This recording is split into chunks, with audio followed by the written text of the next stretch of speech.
Strange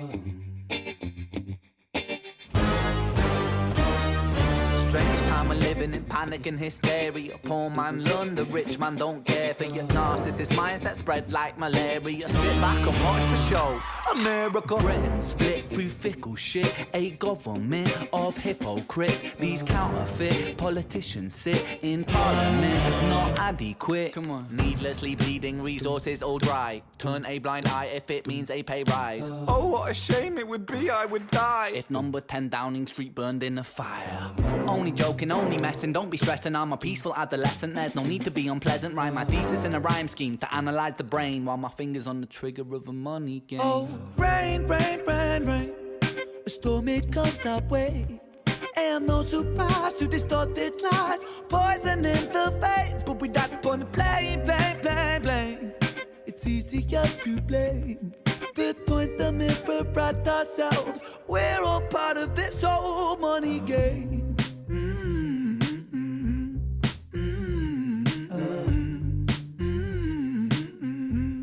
This old money game. All right. Okay, so this is the new look. This is a new look. You guys tell me, can you hear me? Can you hear me? Because if you can't hear me, I'm fucking up already. I think I said the F word late enough in the stream for it not to get screwed over. This is I'm doing it straight from Restream and not through OBS this time because I can add this little stuff down here on the bottom. Good evening from San Diego, Nathan. What is up, Nathan? Saint Diego. It means Wells vagina. I'm pretty sure. Renee is going to make an appearance tonight if she accepts my goddamn invite. And we're gonna argue like a married couple on stream. It's gonna be amazing. We had to change things up. We had to change things up. So tonight there's gonna be domestic disputes, the likes of which have never been seen upon the YouTube channels. Okay, I hope you guys are ready for that. So this is through Restream. So if you guys do see anything, please point it out. Please let me know if I'm screwing anything up. I know you guys have seen all the crazy news, all this stuff about Epstein's list. I want to just say this too before we get started. I want everybody to understand this isn't like an actual list, okay? It's just the documents are being released from a trial from I don't even know how to say that lady's name, Virginia Giuffre. But it's who she had talked about in the trial. So a lot of the people, what people are understanding about this list is it's not like a client list.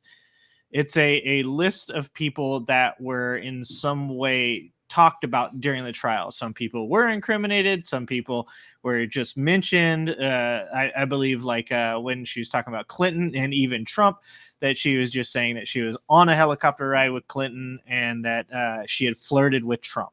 So I just want everybody to understand that because there's going to be a lot of disinformation when it comes around about this list. I've already seen a ton on X. I posted on X the other day saying I'm so sad about the day and age we live in because the moment you Google Jeffrey Epstein's list, it takes you to just any random X person that has photoshopped the list. And I'm literally watching this guy and he's scrolling down the list and the list gets to a point where it's like Ellen DeGeneres, Eminem, Obama. Like Eminem is on the list as Eminem.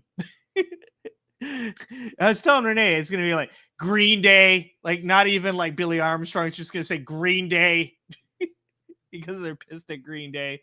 I hope you guys saw that too. That shit was amazing.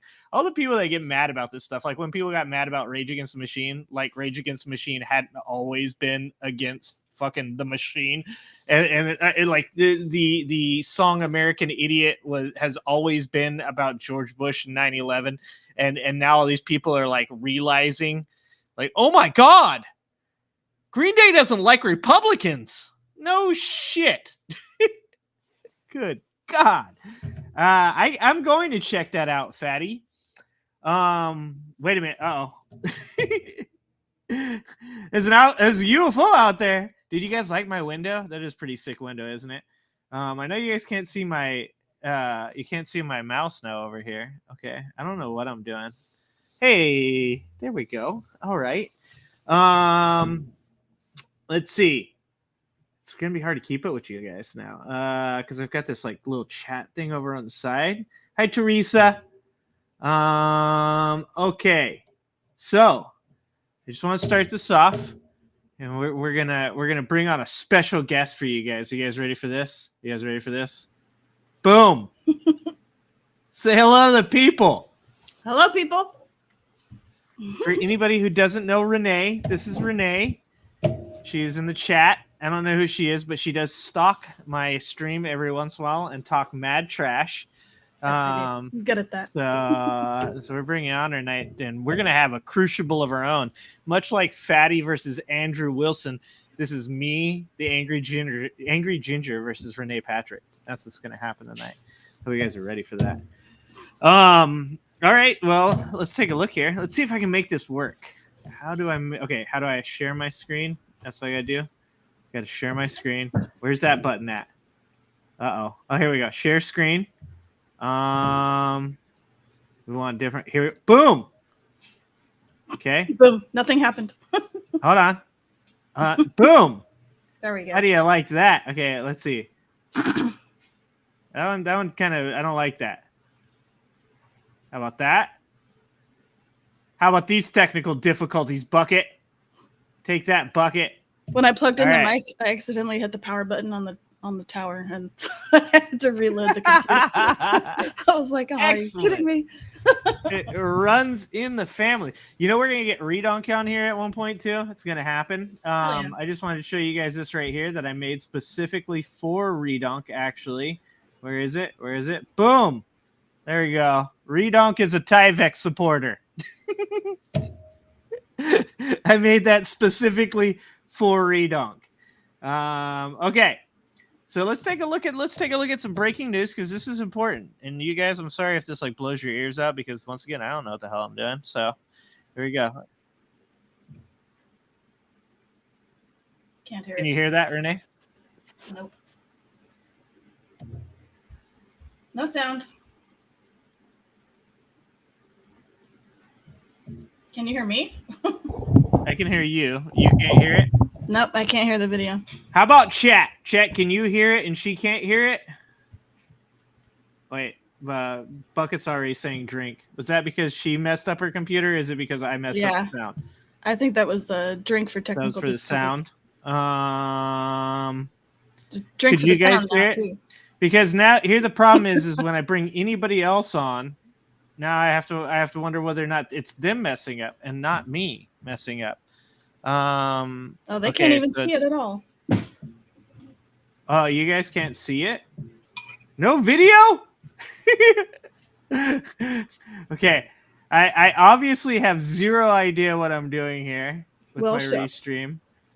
I'm glad that you guys showed up to the experiment stream.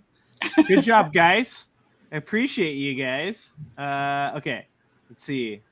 Half screen, picture in picture, cinema. What is this? Add source. What does that do? Video storage, background music, local video. Nathan can hear and see me and the Renee, but you guys can't see the video that we're sharing, right? That's what we're doing. Picture in picture, half screen, cover. How about this one? Okay. Can you guys see the video now? Can you hear it, Renee? No, I can't hear it. Oh boy. You're gonna just have to say. You're gonna have to report the news yourself. I can't read. I'm not a newscaster. Come on, man. Yeah, this is quite possible. I get. You know what? It shows on the YouTube. It shows the video on the YouTube. You can see it over here. Okay. Somebody in chat, tell me. Can you guys see the video? Yes. Okay. Bucket sees the video. Video is paused. Okay. Now, can you guys hear the video when I play it right now? Hold on. We're gonna play it. No, sir. I'm not talking to you, Renee. I paused my K-drama for this. Matter. Okay. How about that? Did you guys did the people in the chat? Did you guys hear the video? You did not hear the video. Oh man. Video sound is off. Okay. Sharon! What's happening, Sharon? Sharon, this is my wife. Who's mean to me. Headphones. Let's try this. I think this is gonna work. Can you guys hear that? Did you just hear that, Renee? No. Are you asking me now? Can you hear that? No, there's nothing. Dude, Sharon, I need technical assistance. Let me tell you what they're talking about. They've released 940 pages with 40 documents. Yeah, Renee's gonna names. I took notes. Oh, good job. Okay, so Renee's gonna tell you. Go ahead. Tell them. I'm gonna just sit here and mess with the First of sound. all, can you believe it's already been 4.5 years since the suicide, and we're all still talking about it? Epstein didn't kill himself. Wait, I don't know if I'm allowed to say that on YouTube. Actually, yeah. So basically, this morning, I think the pages and the documents were released, and so they've got teams of people pouring through all this information. There's like 940 pages to read through, over 170 names that they've identified. There's a couple people that their names are still going to be hidden because they got like a judge to agree temporarily to keep some names hidden. So not everybody's being released all at once. Okay. They're rolling out names? Is that what's happening? They're rolling out names. And then just as like brand spanking new news, but there is an alleged email from Jeff to Ghislaine that they're trying to pay off her friends or whatever and keep them silent. And they did things like taking them shopping and buying people whatever they wanted to keep their silence. Awesome. And yeah, and apparently there's something about Stephen Hawking's participating. Oh no! Oh no! Stephen Hawking. Yeah. What could he have possibly done? That's the extent of my notes. You're gonna have to get your video working now. I'm glad I could help. Oh wait. Now they're saying they can't hear you. Wait. Are you kidding me? I've been talking this whole time. Okay, can you guys hear me?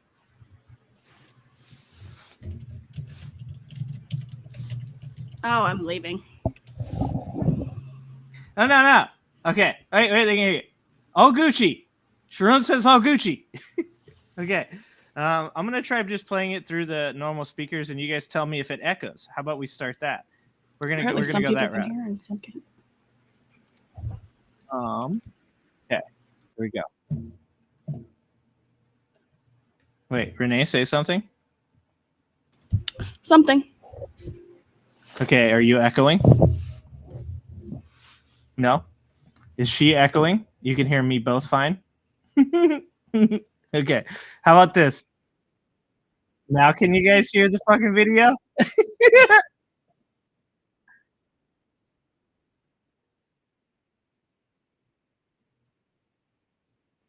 How about the video? Can you guys hear the video? No, I still can't hear anything. You suck at this. What is going on? It worked when we tested it out. Yeah, we I swear to God, guys, I swear to everybody in here, we tested this and it worked. Okay? So you guys we're just going back. I've still got the Redonk as a Tyvek supporter up there. Here, let me take that down. Okay. You might have to get off Restream. Go to OBS. We could probably go to OBS. Is it just because of the... What could I possibly be doing here? I swear when we played it, it was perfectly fine. Nobody knows what you're doing. No one knows what I'm doing. There's probably something. I guarantee there's something around here clicked that is the problem. What have I clicked? We've been on here for 15 minutes. And we haven't been able to... Okay, automatically show graphics and captions. I think we owe like 5 drinks. Person. Going back to my room. Audio output. Okay. Let's try that and see what that does. Okay. Echo cancellation and noise suppression. Who wants to be my IT person? I'm not going to be able to pay you anything, but somebody can be my IT person. That'd be fucking amazing. Okay. Let's try this. Let's just try it now. Let's try this. Oh, that didn't work. I can tell you that fucking much. Oh, Jesus Christ. That was loud. Okay. Audio. Headphones. Blue Bonnet. That's the name of my headphones, just so you guys know. The Blue Bonnet. Blue Bonnet Joy. Blue Bonnet Joy Stereo. Renee, I'm going to need you to talk to these guys and keep them... tell a joke. I paused my K-drama to be here. That's my joke. I didn't hear it because I had my headphones off. Damn it! Haha. Okay, let's talk a little bit about John Padora. Why don't we talk about John Padora? Here, hold on. Can you hear that? Renee, stop moving your mic around. That hurts. Sorry. Can you hear that? No. Oh, I'm the worst. What did I do? Okay, hold on, guys. You guys ready for this? You guys tell me if you guys can hear this when I play it. Okay, you guys ready? What? How? Why? I have so many questions! Did you hear that? Yeah, you guys heard that? What the hell? Okay, stop screen sharing. All right. This is just going to be our podcast, and I guess it's just me and you talking about John Padora. How do you feel about John Padora? I don't know yet. I We haven't done the interview yet. Well, I mean, haven't you looked at anything? Yeah. But now you're putting me on the spot. I don't remember everything I looked at. Wow. Oh, okay. Also share tab audio. Okay. Oh, to share audio, share a tab or screen instead. Entire screen. Oh, I think I figured it out. Holy shit. Hold on, guys. Oh, shit. Bucket, are you having a good time or not? This is Bucket's like fucking favorite thing right now. Okay. All right. You guys ready for this? You guys ready? Yeah, this is probably going to be explosive. And John Doe's, and most of them Hey, have been publicly associated with Epstein before to varying degrees. People going back to the start. We do start, though, with some breaking news at this hour. Hundreds of court filings expected to begin to start being unsealed today. They will contain the names of people associated with Jeffrey Epstein, the late sex offender and disgraced financier. This all comes after a New York federal judge ruled last month that there's no legal justification to conceal more than 150 names previously redacted in these documents. Now, the records are part of a settled civil defamation lawsuit relating to allegations of Epstein's former paramour, Ghislaine Maxwell, facilitated the sexual abuse of one of his victims. ABC News senior investigative correspondent Aaron Katursky and ABC News legal. Okay, did you see where Ghislaine Maxwell said that she wished she had never met Epstein? Did you see that? Well, considering she's serving 20 years in prison. Yeah, all right. Like, yes. That's so insane. 20 years. Everybody decides that they're really unhappy about meeting a person like long after they get in trouble for it. It's like the Alex Jones thing. Oh, look at that. Oh, I think that's better. Okay, is that better, guys? Or do you guys, which one do you guys like? Is like that? What? That one? That one? Oh, that one's kind of cool. That one? I'm doing so great here. Echo from Renee. Renee, you're echoing. Stop echoing. Can you? I don't know. Let's see. How do we solve that problem? Holy shit. Talk right now. I don't think it's you. Do you have it on push to talk? No, I'm just muting it. Oh, I get it because I see it's okay. So when you talk, let me mute you. There we go. Talk. No, I can't hear you. Let's see. I messed something up. Okay. Whenever you got your video to work, I started echoing. You started echoing when it started working. God dang it. Boy, we are not very good at this. Okay. So maybe you don't talk until the screen share's over. Okay. All right, that's what we're going to do. We're going to have her not talk until the screen share is over. Okay, here we go. Legal contributor and trial attorney Brian you have no Buckmeyer joining idea, me for DJ. more on this. Gentlemen, thank you for being here. Aaron, let's start here with you. We're, of course, waiting here Dude, on what you would guys now should be be the drunk by 8th now. round of unsealed records in this case. What can you tell us about these documents so far? The documents are all part of this defamation lawsuit that settled 6.5 years ago between Virginia Giuffre, who alleges that she was one of Epstein's trafficked victims, made to have been a sex slave and ordered by Epstein, and Ghislaine Maxwell to have sex with powerful men, allegations that the men who've been named publicly have denied, and Maxwell too. But this lawsuit settled 6.5 years ago, and gradually the records associated with it have been unsealed. The names that are going to come out are listed as Jane and John Does, and most of them have been publicly associated with Epstein before to varying degrees. People like Prince Andrew, who Giuffre alleged she was ordered to have sex with, which he denied. They settled their own lawsuit. And people like former President Bill Clinton, who has never been accused of any wrongdoing associated with Epstein, but who flew on Epstein's private plane multiple times. So those are the kinds of names that we expect to be unmasked in records, but we've known about don't many ask of me to them do for more years. right now, man. And Brian, let's take that to you. What is your sense here on how these records remained under seal for so long in the first place, especially considering what Aaron alluded to there, that many of these names have already, in a sense, been made public?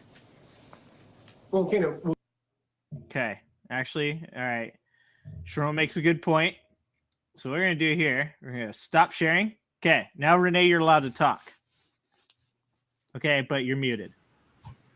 I'm unmuting myself now, just to say, Okay. I'm 100% sure nobody knows how to pronounce Ghislaine Maxwell's name. Everyone keeps saying it differently. And then the other lady's name is Giuffre or something like that. Well, that's just French. That's just you that doesn't know how to pronounce that. I think I just pronounced it. No, not very well. What do you think? Who do you think is who's in the list that no one is gonna guess? Who's in the list, do you think? I saw Chris Tucker was in the list. I'm like 10 years behind on this because in like 2009 everybody else knew that Chris Tucker had flown on Jeffrey Epstein's plane with Bill Clinton. Like, I didn't know that. I think Stephen Hawking's gonna take the trophy for most surprising name. I still don't understand what Stephen Hawking could have possibly been doing there. I mean, Watching. Oh no! I'm about to have a Trump moment. Oh, okay. No echo now? Okay, so that's what we're gonna do. We're gonna play the video, then we're gonna stop sharing the video, and then we're gonna talk. Okay? How do you feel about that? Boom, do you like that? We're gonna be right here. Hold on, we gotta get this back up on the screen too, because this is important. This is very important right here. Redonk is a Tyvek supporter. That needs to be on the screen at like all times. Stephen Hawking, I'm going Tom Brady. Or where's Artie Ziff at? I bet you Russell Wilson has been on the plane once or twice. I don't think we should be throwing out names at random. Just guessing. I could get us in trouble. This could end up in a defamation lawsuit. Okay, I'm sorry to Tom Brady and Russell Wilson both. It was strictly a football-related diss, bro. I know. Did you see that? Did you see that Aaron Rodgers? He dissed Jimmy Kimmel in the same exact manner, and Jimmy Kimmel was like, "I'll see you in court." So You're probably right. I would like to now warn a disclaimer that I do not actually think that either Tom Brady or Russell Wilson have ever been to Epstein's Island. And I apologize profusely. Yeah, there's no list yet, but I'm sure there will be within the week. Tom Brady doesn't need my $37, okay? Oh Tom Brady could drain my bank account just by sending me a cease and desist. That's it. That's all it would take. Just a cease and desist, and I'd be like, dude, I'm out of money now. Your money would drain like you wet your pants. It would just be like flowing out. Right out my pants leg onto the floor. It's gone. And it's gone. Oh, it's not coming back for at least 15 minutes. No, man. I'm not getting any money. Cosby? I think we're safe, Nathan, to say Cosby. That's I think that won't get us in trouble, because I think that we have some type of like, what is it? Precedent has been set that allows us to go that route. Yeah. So, anyways, that's going to be interesting, and I think from my point of view, at least, I want to say that no matter who's on the list, I think that everybody should be in some way looked at and investigated. I know that nobody can actually be prosecuted. I don't know if you know that, but nobody can actually be prosecuted based off this. That's the reason that these names are being released, is because they've actually been found to have there's no reason for them to be prosecuted on any charges. That's why all of their names have been released. Unless some of the documents end up being incriminating emails, then they could potentially. What did you say the email was? What did you say that email was? There was allegedly an email from Jeffrey Epstein to Ghislaine Maxwell, that lady, telling her to pay off other people to keep their silence. Oh, okay. Well, and obviously she went to prison for 20 years, so it's not like this is like some kind of like made up story. This actually happened, and he was also arrested, I want to say, in 2005 or maybe it was 2009. And I mean, he did do 13 months in prison back then for soliciting a minor. I want to say like a 14-year-old girl. So obviously there are some things that are 100% true about all of this stuff. And I think that anybody, whether it's Bill Clinton or Donald Trump, whether it's left side or right side or down the middle and non-political affiliation, and anybody else that Cat Williams would like to come out and say, like Chris Tucker, poor Chris Tucker. I'm not saying that it was Chris Tucker.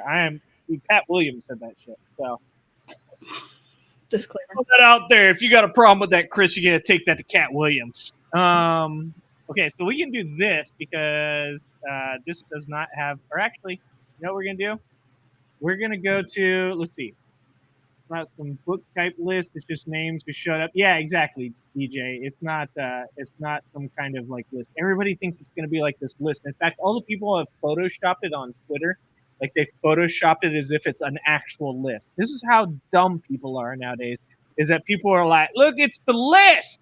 Like the U.S. government's just going to put out a list of names of people that appeared on his. No. The names that are being revealed today include like employees and just people associated. Like they could be workers, they could be totally innocent people, but their names are going to appear in these documents. So yeah, and even the victims, right? Like some of them were victims and their names have actually been redacted because that actually would be a bad thing for their names to be put out. I'm going to guess that the people that have asked judges to withhold their names are probably not among the innocent. They're probably. I guess there's like two people that were like, nah, don't say my name. Those people are kind of sus. Okay, we'll find out eventually, right? Yeah, we'll find out. Okay, so you guys in chat, I think, are safe to go ahead and throw out some names if you'd like. Here on the stream, we're gonna up to guessing. We're just gonna say like it's a a wait and see type of situation. That's all I'm saying. And we're gonna move on to John Padora, and I guess what we're gonna do is we're gonna mute you. Bye. Go ahead and mute yourself. Okay. And then we're gonna share the John Padora. So for those of you who don't know, Adam Mockler was supposed to come on the podcast. Adam Mockler unfortunately came down with COVID.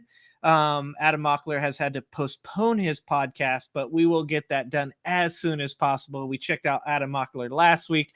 So next week, I'll be sitting down with John Padora, who's running for Congress in the 4th District, which is the district that Lauren Boebert is now running in Colorado. Lots of interesting things to talk about with John Padora, including the Lauren Boebert moving over there and how he feels about that, as well as the fact that Colorado obviously being where Donald Trump was removed from the ballot. So those things are very interesting, but we also want to know who John Padora is. We want to get some good blue names out there that we want people to talk about and get involved with. And if you're in Colorado and he seems like somebody that you'd like to vote for in the Democratic primary, as I think he's running against one other person or 2 other people in Colorado, we'll get a little bit deeper into that. He's seems like a good dude. We're going to sit down with him. We're going to have a conversation. But to get to know John Padora, we're going to have to first learn how to use Restream correctly. So let's take a look at John Padora's his campaign ad, and then me and Renee are gonna have a little comment on that. We're gonna keep Renee on here as long as possible. At one point or another, look at her. She's like, no. At one point or another, Renee is going to dip on us. Maybe we'll bring Fatty on. You know what?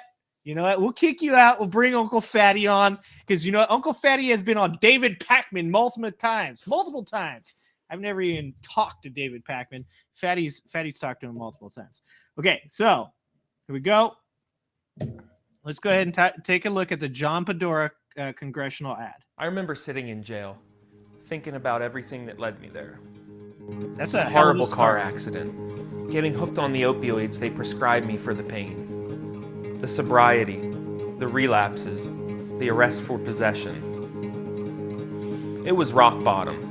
But I wasn't ready to give up on my family, on my career, on my life.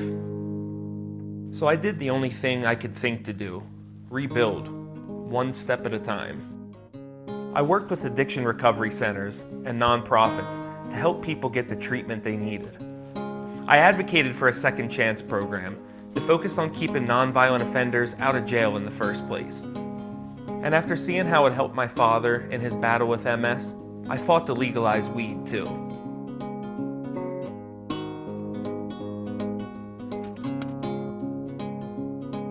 As the grandson of a farmer, I know the rural way of life is sacred.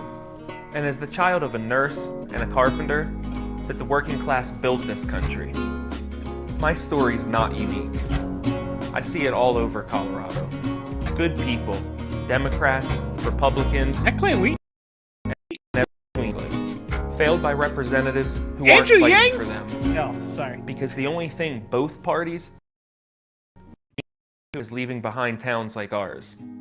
And a New York trust fund baby who's worked harder to sow seeds of division than unite us isn't going to change that. This is a great state with great people and a few very bad representatives. I want to change that, so I'm running for Congress. They want to yell about fair elections being stolen. I want to get the uranium out of our drinking water. They use politics as a tool to divide us, so they spend all their time talking about the things we might disagree on. I want to use politics as a tool to bring us together, so I'm going to spend all of my time working on the things we do agree on. Lower taxes for working families, access to affordable health care, clean air and clean water, a plan to protect our land and our jobs, broadband, infrastructure, common sense ideas that are being blocked because crooks in Washington think that we're here to serve them, not the other way around. I'll tell you, I'm lucky to be here, and I'm ready to fight like hell for our community because I'm never going to give up on us.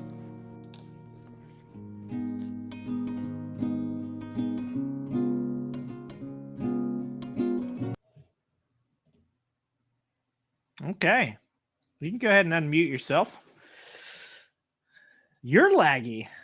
You look all blurry and stuff. What's up with the internet up top?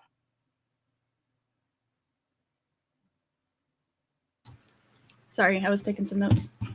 Oh, okay. Am I blurry? It looks fine on my screen, but I don't know. You look blurry to me. What do you think, guys? Is she blurry? And I think the video wasn't laggy. I think it was just I think the his like voice editing was off. Is that what you're talking about? No, I think it was laggy on your end. Oh, okay. Well, okay. Well, what do you think? I think I like what he is saying. Obviously, his point of view of having like a experience with addiction that comes from a car crash, apparently, and he became addicted to opioids at some point that he was prescribed through a doctor, and that led to some possession charges that landed him in prison. Which let's just be honest, the majority of our politicians probably have done things that they should go to prison for.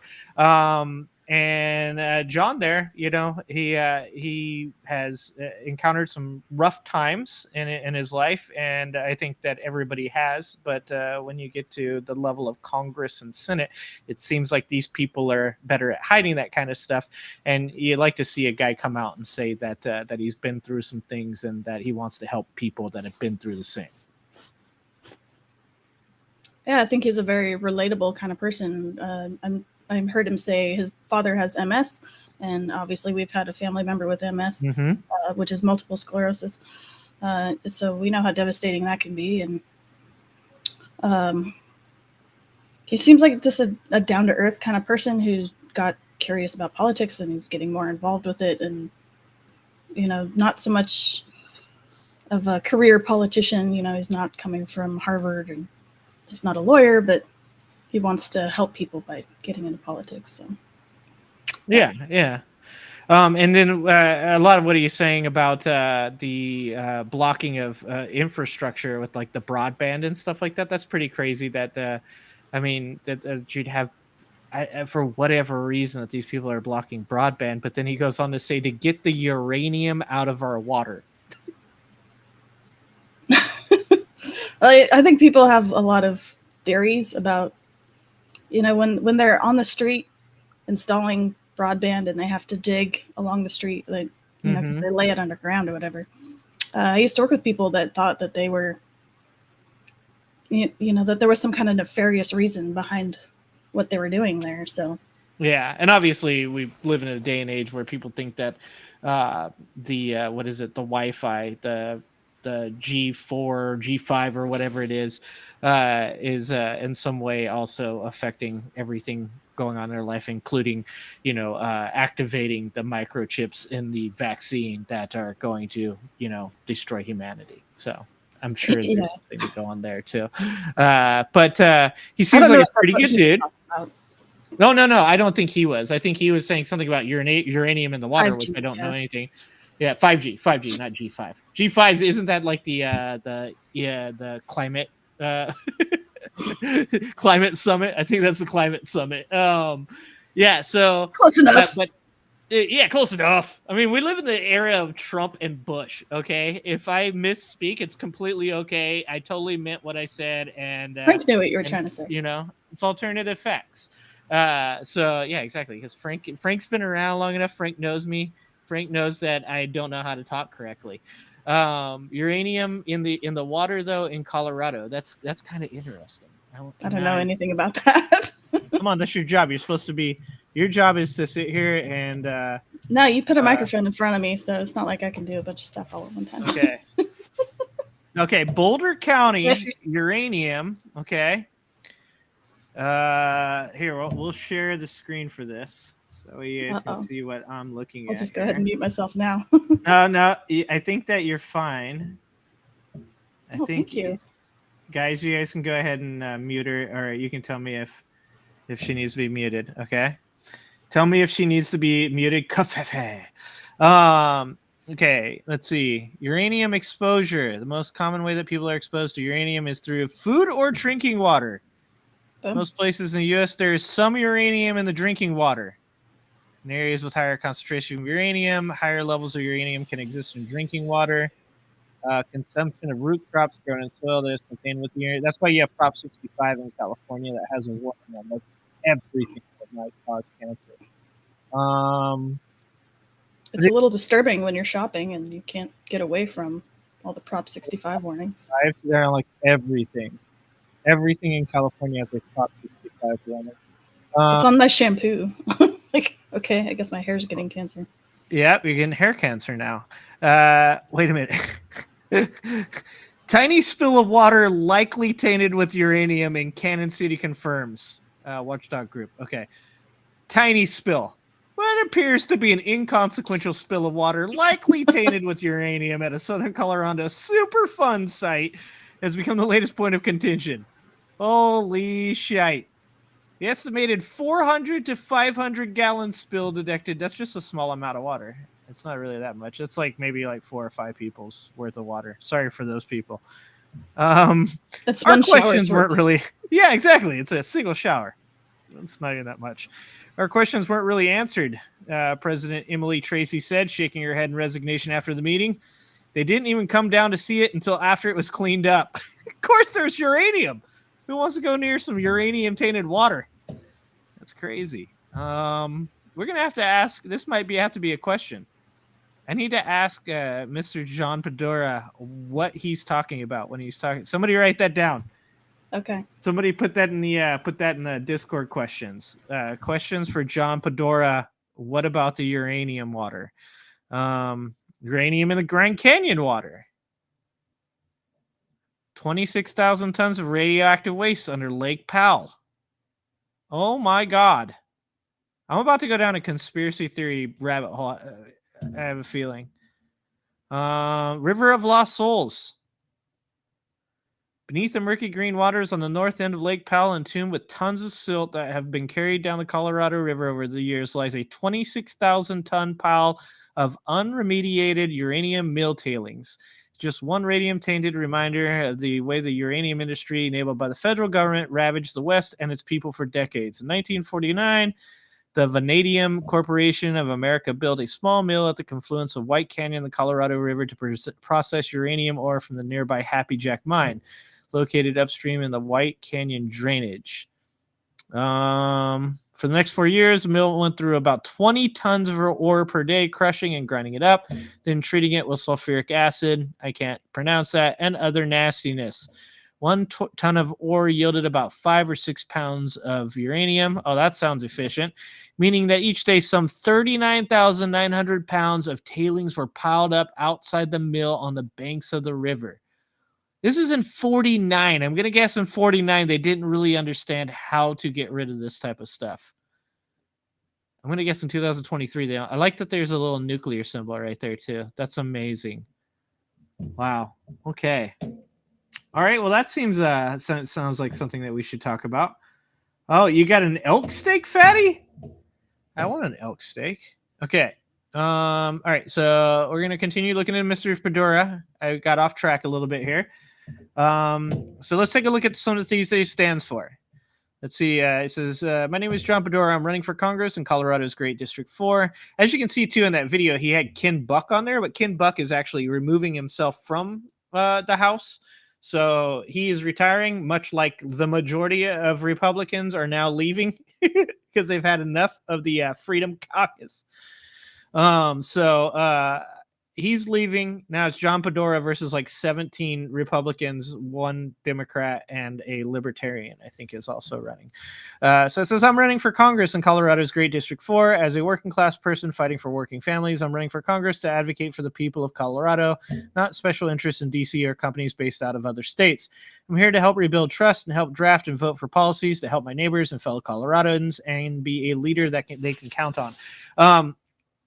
So this seems like something like a lot of people are like running on nowadays, is the idea that, like they're not anything like, the people that are running for Congress, running for Senate. What do you think about that, Renee? Do you think that's a good idea do you think it's a good idea for everyday people to be involved in politics?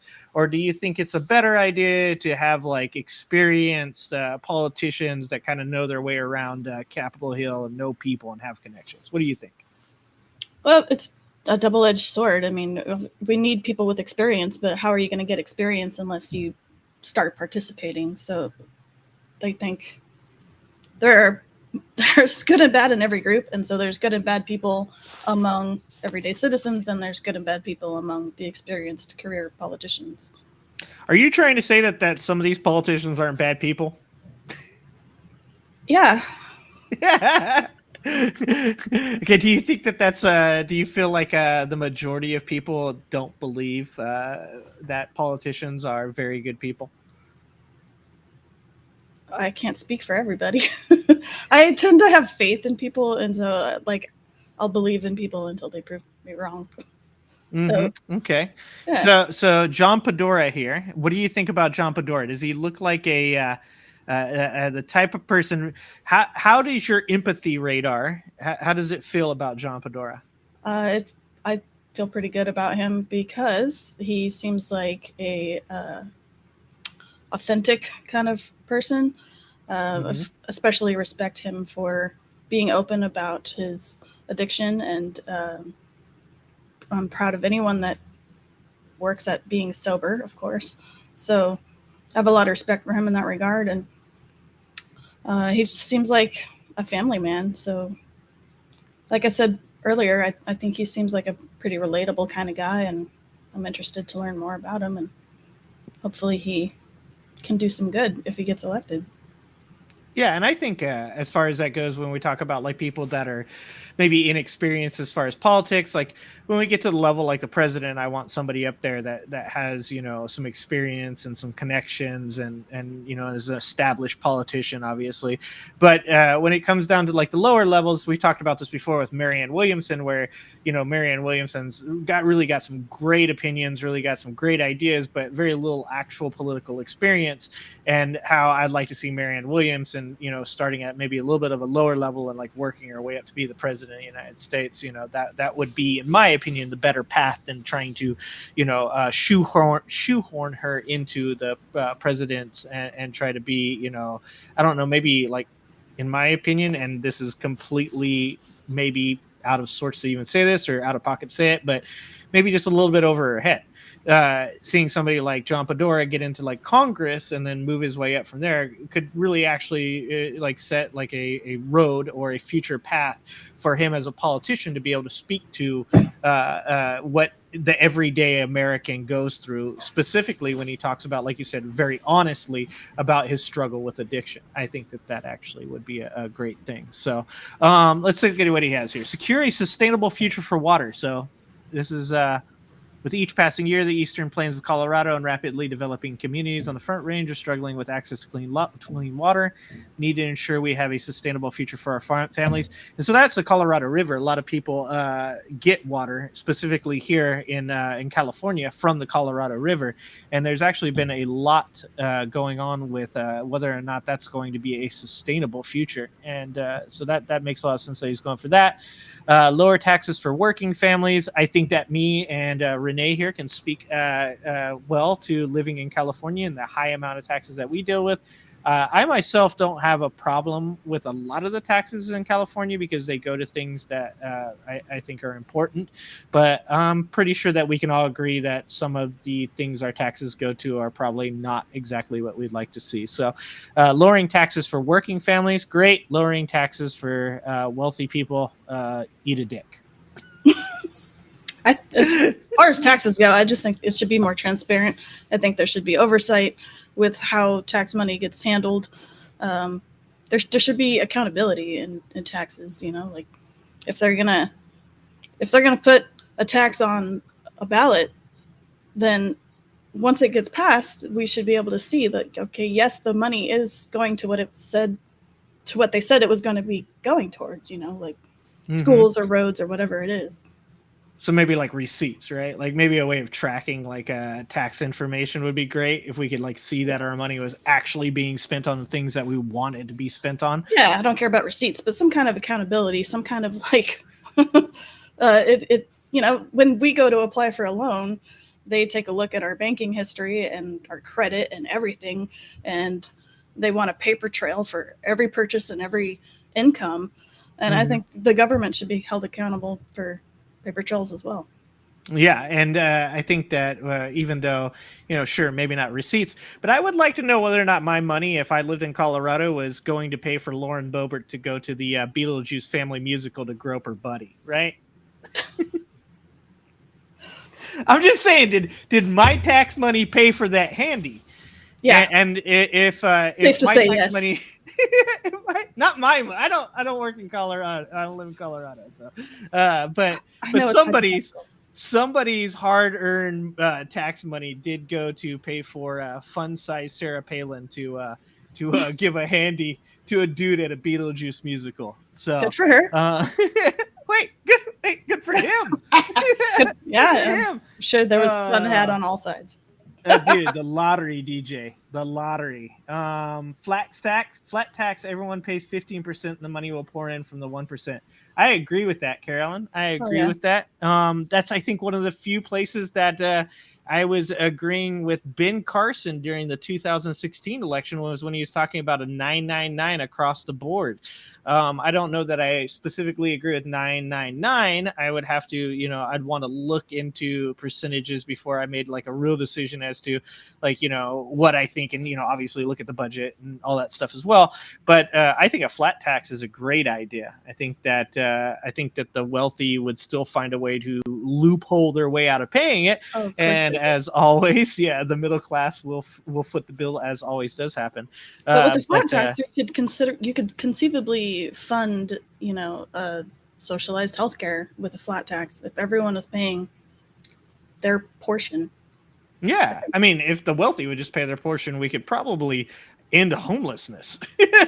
Could probably end world hunger if the wealthy would just pay for theirs. I'm looking at you, Elon. Okay, resuscitate American manufacturing. So when you resuscitate American manufacturing, we're really actually talking about the Chips and Science Act, because that's going to be bringing back semiconductors and stuff. And I don't know how much of that's going into Colorado, but I do know it's going into a lot of red states right now. But that'd be pretty interesting to talk to them about. Overhaul our current for-profit healthcare system. This is something that I've said a million times, is that there's two things that should not 100% be for-profit, and that is the prison system and the healthcare system. Those two things being for-profit are absolutely ridiculous. How do you feel about our current for-profit healthcare system? I hate it. Why do you hate it? That's the reason why I didn't continue in a career in medical. It's, I don't know.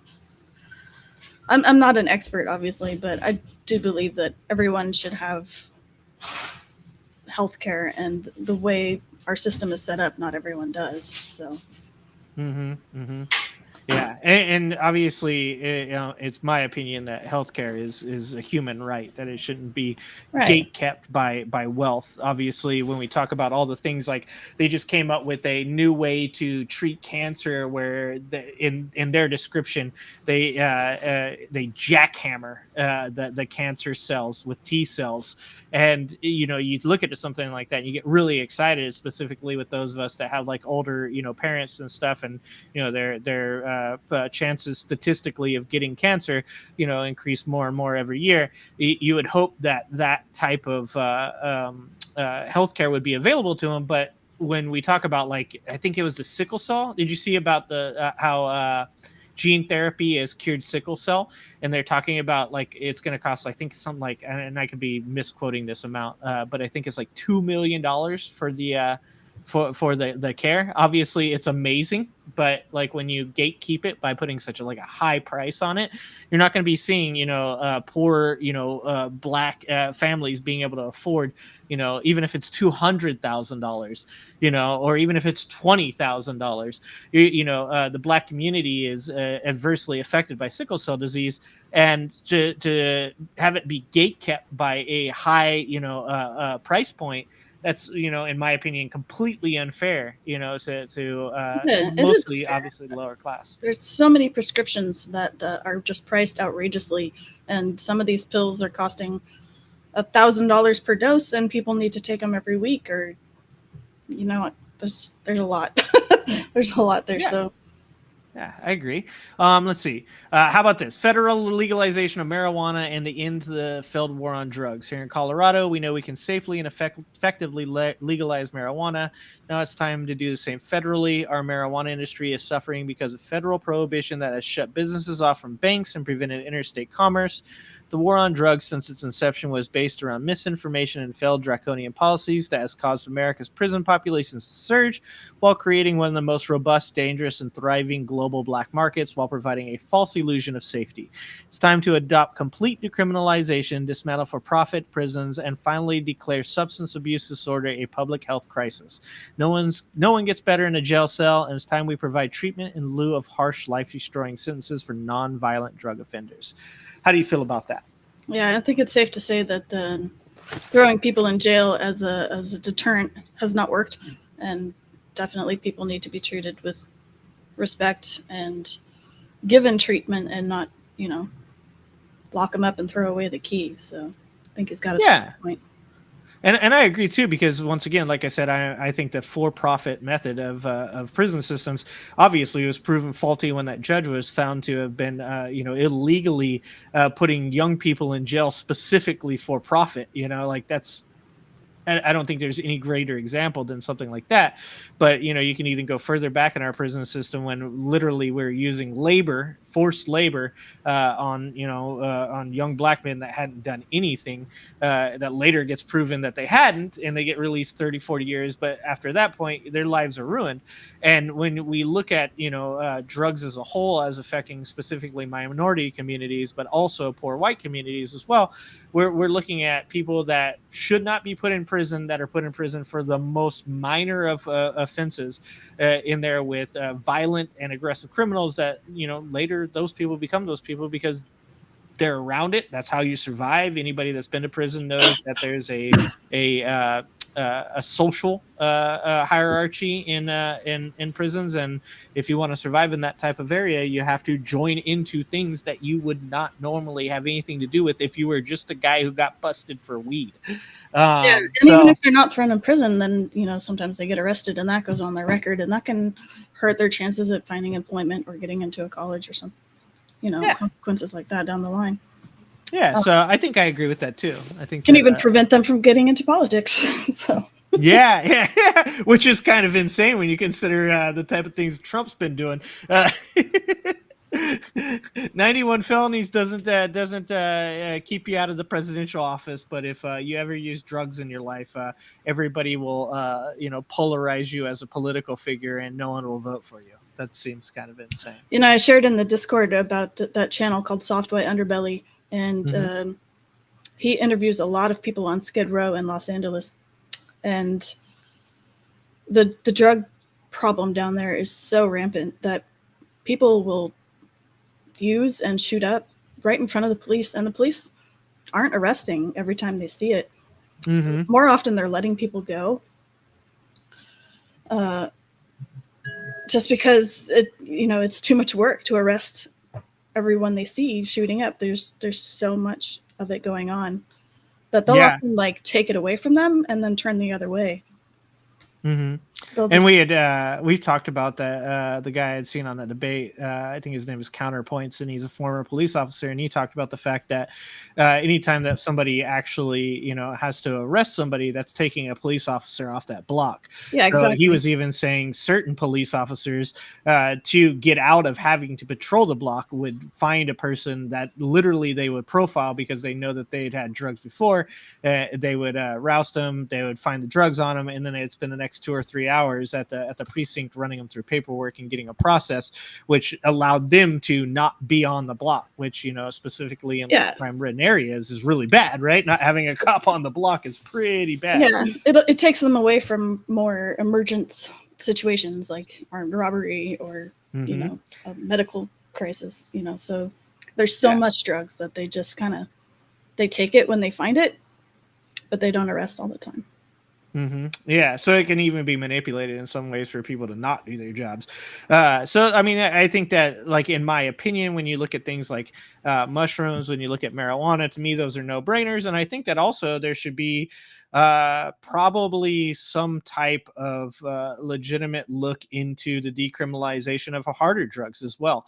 Obviously, when you talk about wealthy people and drugs like cocaine, those drugs are being done often by people that aren't ever going to find their way ever into a prison cell, or to actually find any kind of punishment. So what's good for the goose is good for the gander. So yeah, I think that I agree with the majority of what he's saying here. I think I like a lot of what he's talking about. I like that he's working class. I like that he wants to talk about rehabilitation for people. I like that he wants to bring jobs back to America. I think it'll be an interesting conversation. What do you think? Yeah, I'm interested to hear what he has to say, and also how he plans to fit in with those so-called career politicians, people, maybe people that have had a higher education or decades in politics already. Mm-hmm. How does he plan to go head to head with those people? Well, I mean, if Lauren Boebert and Marjorie Taylor Greene can do it. I'm just saying, if they can fake it, if they're going to fake it till they make it, I think he can do it too. And George Santos, I mean, he proved to all of us that you can straight up tell people that you are a Division I volleyball player looking like Mr. Potato Head. Okay. Seems like it's pretty easy. But we don't body shame. I would never. I'm just saying he's got bigger titties than most of the girls I know. That's all I know. Rude. That's my cue. Okay. It's been an hour for me. I love you.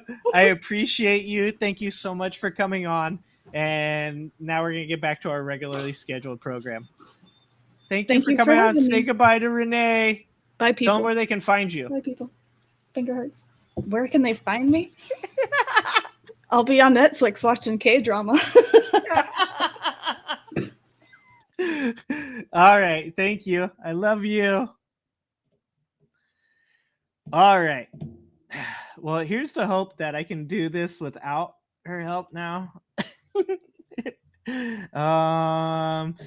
Tonight, guys, thank you for bearing with me. I wanted to try and use this new technology, and I know it's a little bit different, and I know it's not what everybody usually shows up for, but the live stream thing has always been a little bit of just kind of a wonky thing for me, because I don't have a real reason to do it other than hanging out with you guys, and I love hanging out with you guys, so I want to keep doing it. But I don't want you guys to get bored. I don't want it to be, repetitive. I don't want it to be just me sitting here complaining about the way things are. I really want to get out of this negative headspace. I look at 2024 as a chance for us to do good things, to do big things. I think that when we talk about our current political atmosphere, it's really hard not to be negative. And I think that when we sit down and we watch, videos for a long time, it's fun. But sometimes, I don't know about you guys, but I do find myself getting in a real negative headspace about where we're at. And I don't want to be there, because I think that no matter what happens in 2024, I have a lot of faith in you. I have a lot of faith in the people that I meet in my day-to-day life. I have a lot of faith in my family. And I don't want to lose that. I don't want to lose that hope. I just finished 1984 again. 1984, a great book. Anybody that hasn't read 1984 should read 1984. But if you've read 1984, at the very end, when Winston Smith is sitting at the cafe after he's been spoiler alert.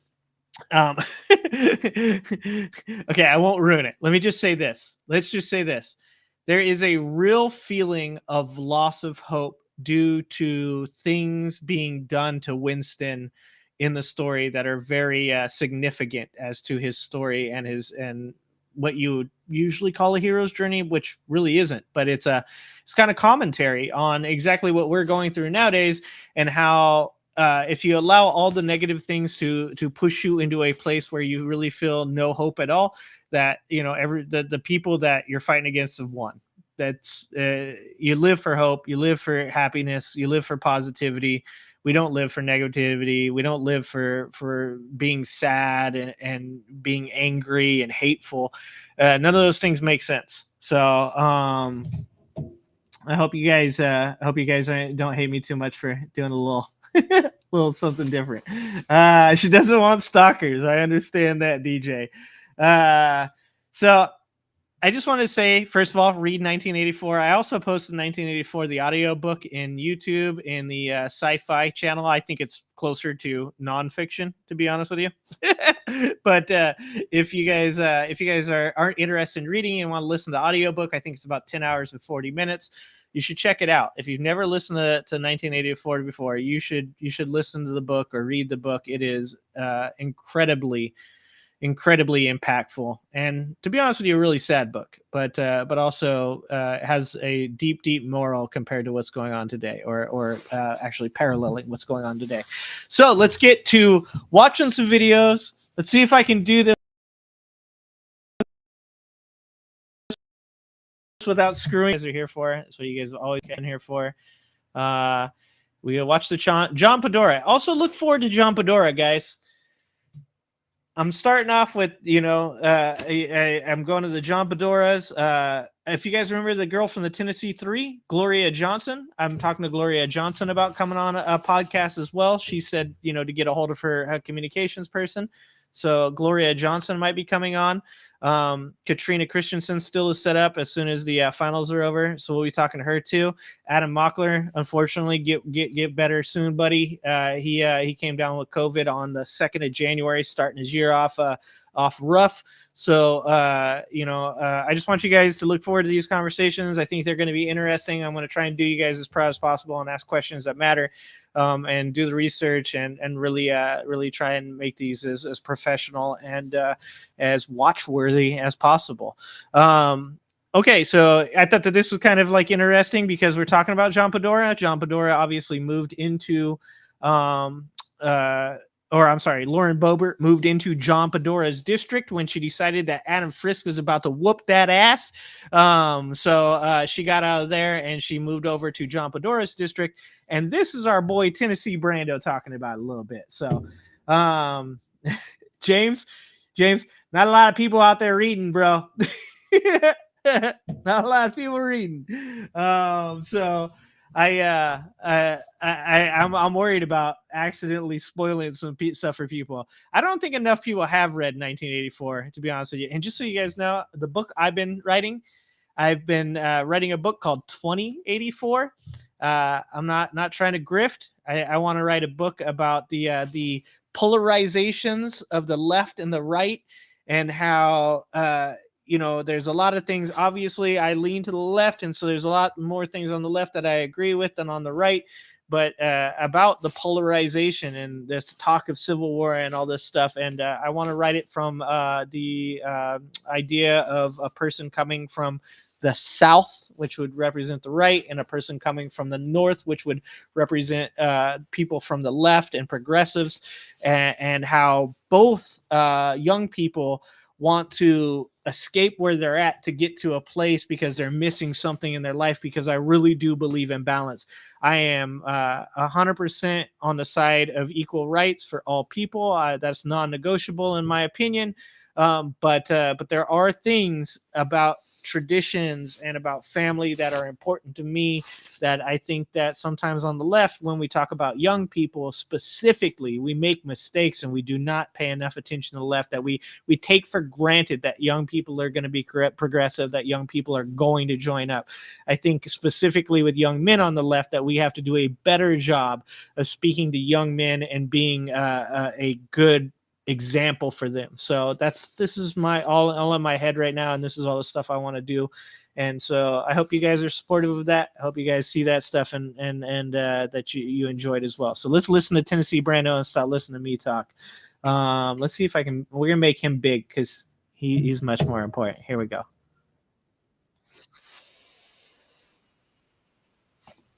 Tell me if you can't hear it. No shit, DJ. He got COVID at the Trump rally.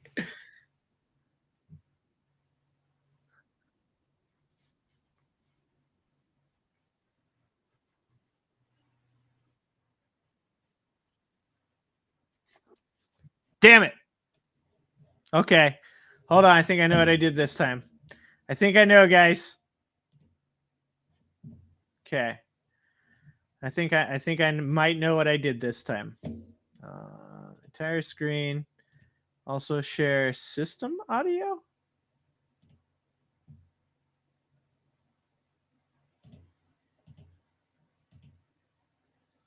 Tab audio. Oh, okay. To share audio, share a tab or screen instead. Okay. Redunk. Technical difficulties. Drink. Dude, the scuff stream is real. What about that? Do you guys hear that?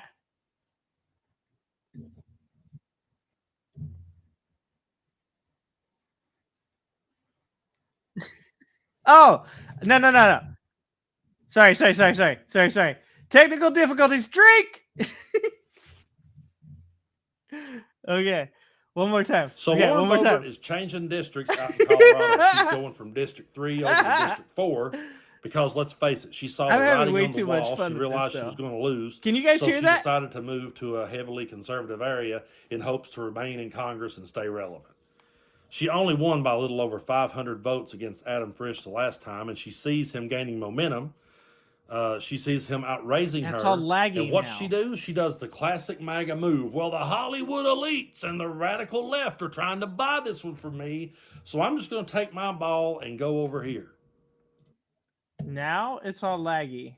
Oh God, you guys are gonna need more than one bottle of bourbon. You guys are gonna need multiple bottles of bourbon. It's funny thing is this is excellent connection. I don't know if I'm going to be able to keep doing this through Restream. I think we're going to have to move back into OBS. OBS is just it's the better streaming option, I think, at this point. Restream seems to have so many problems. Let's try this one more time. Because she wants to win and she wants to stay relevant. Because let's face it, the one thing that Republicans cannot do with any dignity whatsoever is lose. Scuffed as fuck. But my question to District 4 would be this: why would you want someone coming into your district just to stay laggy. relevant? Why would you want someone coming into your district that couldn't win in their own? They let their own people down to the point that now they're coming over and they're asking you to keep them afloat. It's really insulting to the people of District 4, but I don't know if they'll take it that way. Let's see if we do because this. In MAGA's world, the only standard that they have, the only requirement they have is you have to repeat after the leader, which is Donald Trump. And as long as you do that, you're still in the clique. And Lauren Boebert does do that. In any other time, Tennessee Brando is history, very she would have laggy. never held an office anywhere. You guys remember Ross Anywhere. Perot? Remember back in 92? He was actually doing okay. And then he decided to drop out of the race. And a couple of months later, he said, well, I changed my mind. I'm going to get back in the race. And I remember the media, I remember politicians from both sides of the aisle saying, oh, no, we can't have that guy. He's too wishy-washy. He can't make up his mind. A president has to be able to make tough decisions, and we can't have a guy that can't even make up his mind whether he wants to run or not. That used to be a standard that we held people to. And I've said this in previous videos, but Dan Quayle's entire political career died the day that he couldn't spell potato. And yet Lauren Boebert has been a potato in Congress this entire time. And she remains in there because she will quote the leader. She doesn't actually have to support the Constitution. If she will just yell the words Constitution real loud and call herself a patriot, it'll pass. She doesn't actually have to live the Christian life. Okay, hold on. Let's see here. Video settings. That's fine. How about this one? Video settings. No. I just think OBS is the better look.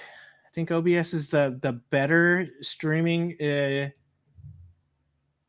platform. Is it really laggy for you guys still? When I'm talking, it seems like it's fine, but as soon as it goes to the actual video, it starts lagging.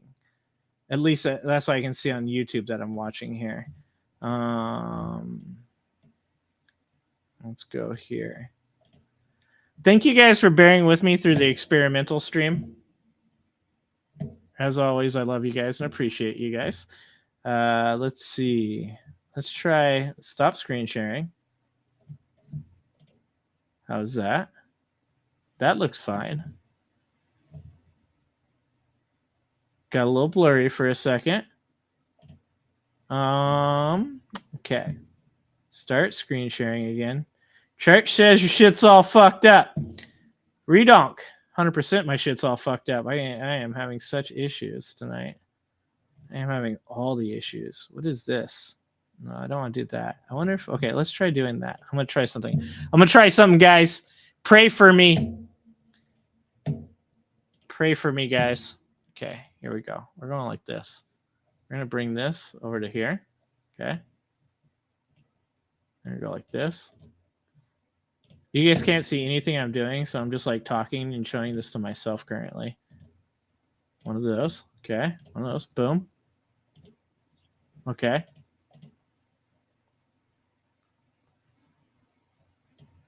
I go like this. Like that. All right, I think I've got something going. I'm cooking, guys. I'm cooking. Here we go. Let's do that. And then boom.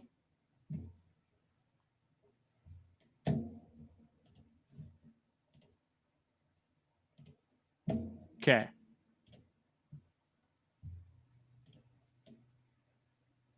All right, let's try this.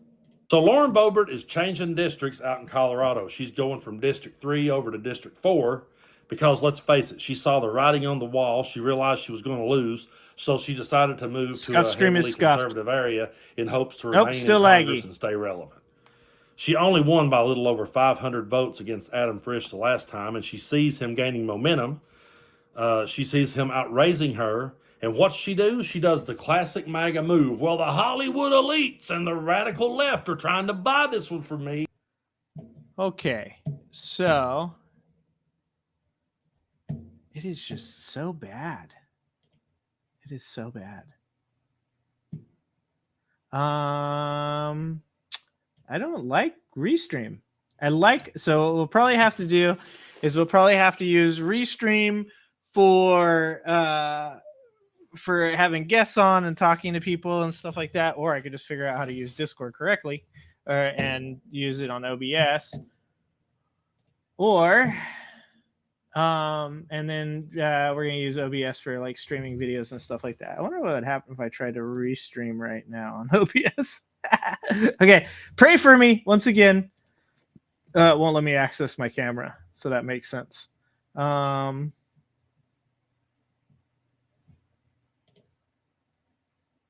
I wonder what happened. Is it going to allow me to do this? It doesn't like that I'm doing this right now. Oh, what did I just push buttons? Okay, none of that. Let's see. Candace Taylor, flip out over your globe in the background. Who is? Oh, is that the flat Earth lady? Yes, she will. Let's see if we can play Fatty's video. This is so terrible. I can't believe, like, why is it so terrible? I would think that something like I bet it's because I'm using the like just normal one that costs like $20 a month. They're probably like for like $50 a month your shit will not suck. Let's see. Okay. Let's try and share a different tab. How about let's try and share Fatty's video. Oh wait, no, stop that. The source. Oh, I can put all kinds of stuff up here. Okay. I see what's going on. Oh, can I just do it that way? You guys are like the best people ever because you guys are dealing with me doing this. Share video file from your computer, background music, video storage. Okay.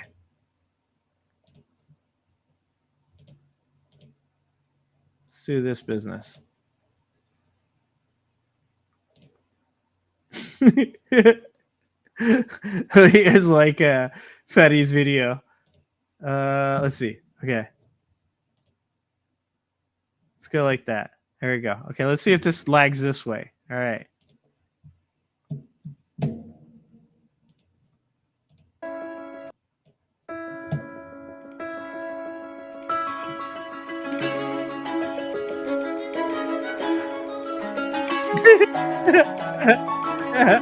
DJ. I can't tell if it's lagging or if that's just the way that Fatty's video is. Oh, Christ, I'm bad.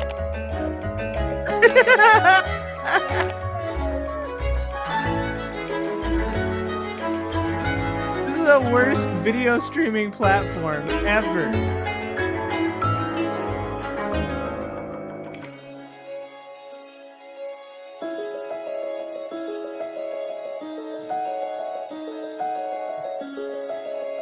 It's laggy, isn't it? I mean, it looks laggy on my screen.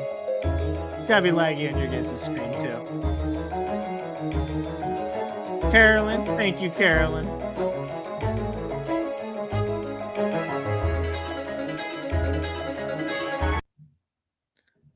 Okay, that was amazing. We don't need that anymore. My wife actually, this is a video my wife linked to me. My wife makes more money than me, and I feel insecure.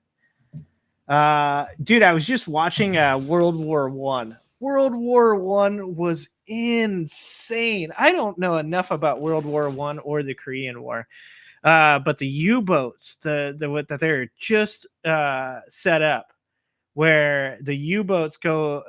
This is like the first time they're introduced or whatever, and how America actually got into the war because of U-boats sinking American freight. That's like insane. I mean, just the number of casualties and the fact that like Russia has never recovered from that. Let's see here. Redonk, you want to come on here and talk to me about Jeffrey Epstein's list? I sent you an invite. You can join up. Diesel U-boats. Let's see. I'm trying to figure out how to like. I just want the fucking videos to play and not lag. Why is this such an issue? This should not be this big of a deal. Like my YouTube connection says it's excellent. My restream says 10 of 10. You're too busy? The fuck does that mean? You're too busy. I just want the video to work. Okay, hold on. Let's see. Like right now, it looks like it's not lagging, right? Like we're not lagging as long as we're not playing a video. But the moment that we play a video, it starts lagging. Here, we're gonna move this over here, and we're gonna see what happens if I do this. Okay. Now I'm showing you guys that screen. You guys can see it on that screen. It's not lagging. It's not lagging. Oh, okay. So that's the screen. And I couldn't do... You have a puppy? You know, if I play Mitch, it'll definitely freeze. What kind of puppy you got, Redonk? Do you still have that? Was it Arrow? Was Arrow the big dog you guys had? You guys still have Arrow? What happens if I do this business? Oh, it won't let me do that. It won't let me change orientation. Stop screen sharing. I'm just going to talk to you guys now. This is a We're Gonna Talk stream. We're gonna talk about you have a German Shepherd? Dude, do you know how much work German Shepherds are? You're gonna be dude, you better take up running. You better start running. I'm just gonna let you know that right now. Running is very important with the German Shepherd. If it's just Mitch freezing, yeah. Can't tell whether it's him or not. Fuck, I'm trying to figure out a way to share. I want to watch these videos with you guys. This is what I come on here for. But restream is douchebaggery. I can't understand why this would be so bad. Renee left and the stream went to shit. You see how that works? Let's try this. Let's try this. Oh no, that's just a window. We don't want to just share the window. It's like a tab to share.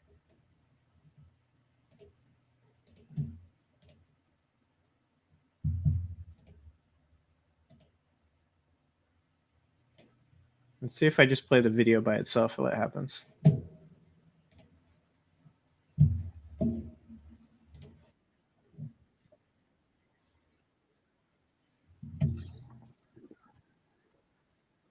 Dude, I get pumped for this music.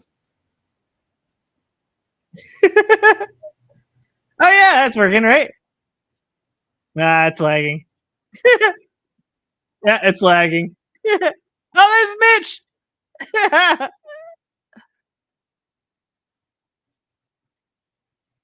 Oh yeah? Oh shit, Karen.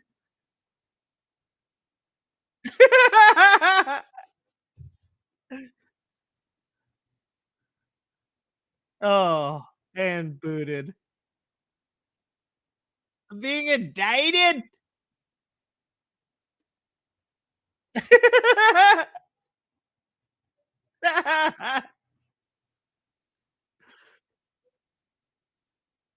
Oh, fucking JD Vance.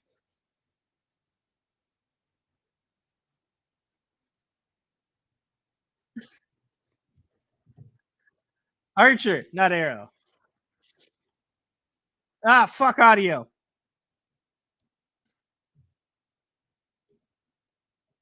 Okay. Sorry. Sorry. Ah. Dude, ever since Renee left, the restream is majorly scuffed, dude. I pay money for this? Can't believe I pay money for this. Holy Christ. I wonder if there's let's see. We're gonna all right, you guys are gonna be on stream while I do IT work. Restream videos.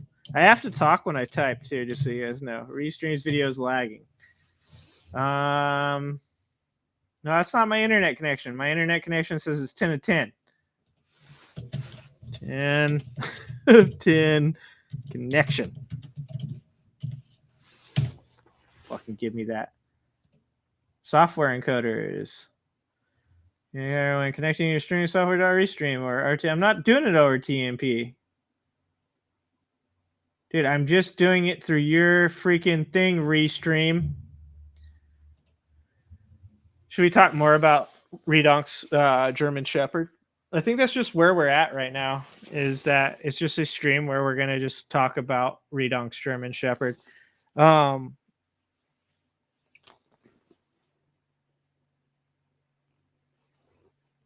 okay. All right. See, Carolyn's doing a good job. Carolyn knows how to take care of the German Shepherd.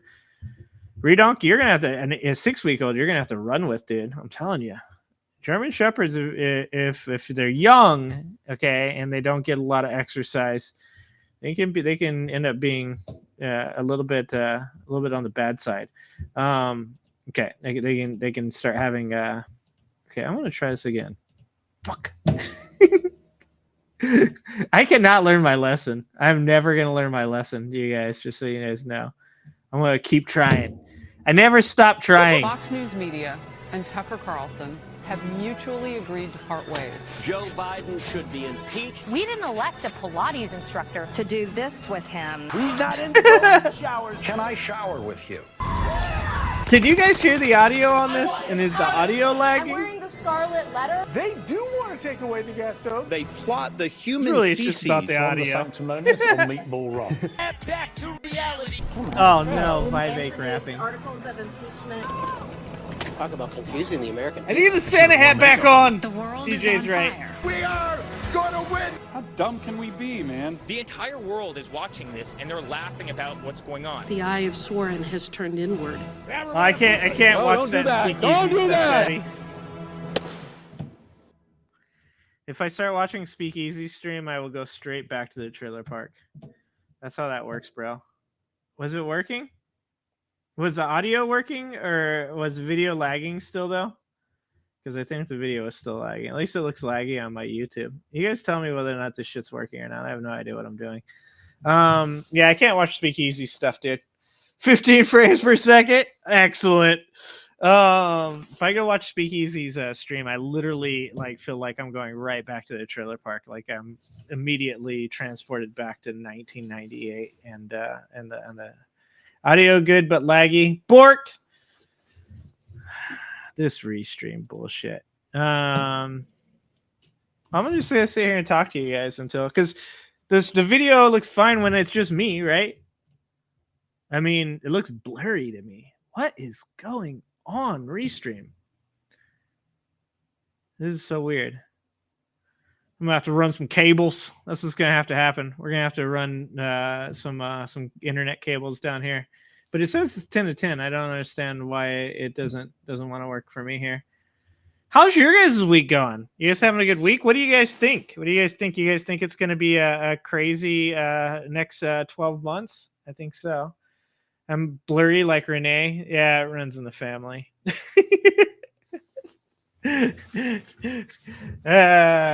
Let's see. Let's see if I can check my internet connection. Everything says it's strong. It says my 5G is strong. Maybe I should connect to this mobile hotspot. I'm gonna have to run some cable down here. That's what's gonna have to happen. Things seem to be getting blurry. Maybe it is me. Maybe it isn't the restream. Download more RAM. If only I could download more RAM. I think maybe it's my computer. Maybe I do. Maybe I should bring I have the stronger computer upstairs because that's the one I play games on. Maybe I should bring that down here and play it down here instead. Actually become a professional. I need all the internet tubes. DJ, you're supposed to say Alt F4. Alt F4 is the one that really gets to work.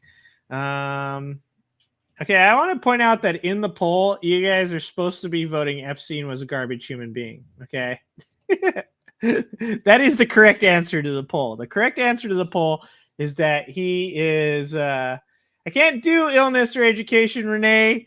If I try to do illness or education, it's going to be blurry and laggy, and it's not going to work. How are we going to do that? Restream has ruined my night. Okay, I'm super upset right now because of Restream. I'm gonna put a strongly worded email. And I'm gonna send a strongly worded email to Restream. Twitch, I've got the I'm going to offer you stuff. I'll tell you what, I need gravitational. I want to know why is Restream so bad? Gravitational over there on Twitch. Answer me. Riddle me this, Gravitational. Riddle me this. Why is Restream so bad? It's usually not like this, right? Okay, this is what I feel like right now.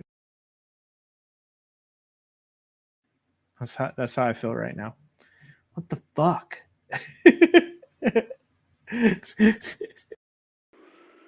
What?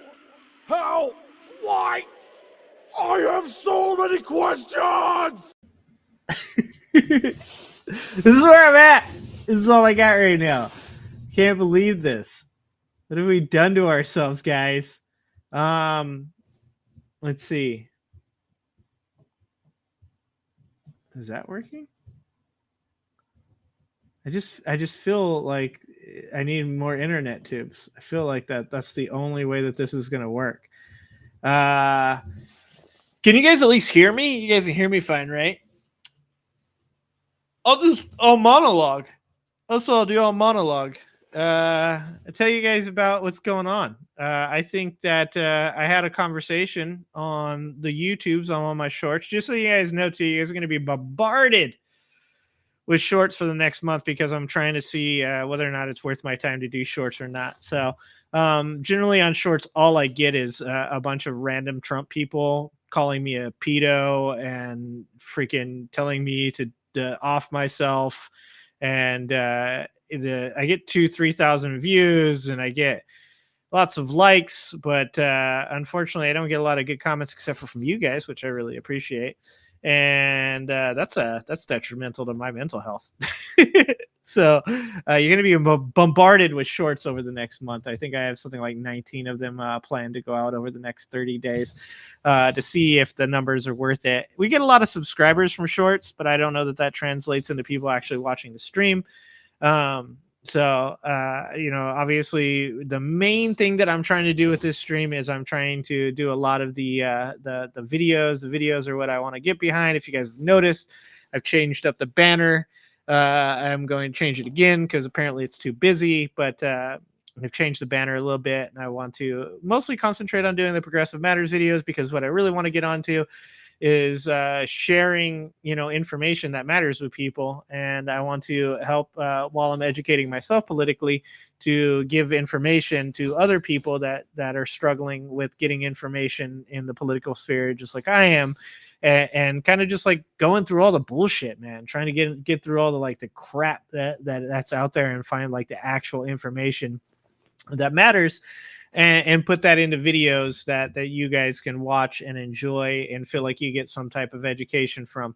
The live stream, like I said, when Restream isn't just completely cucking me, when Restream isn't destroying my ability to live stream, I just do it mostly to hang out with you guys and have a good time. So the live stream is just kind of, you know, something that we're doing, and then the shorts are just to see if it's even worth doing, to try and get the information out there and see if people like it. So if you do like the shorts, make sure to like them, make sure to leave a comment in the shorts to let me know, so that way I can see it and know that you guys are interested in me continuing to do the shorts.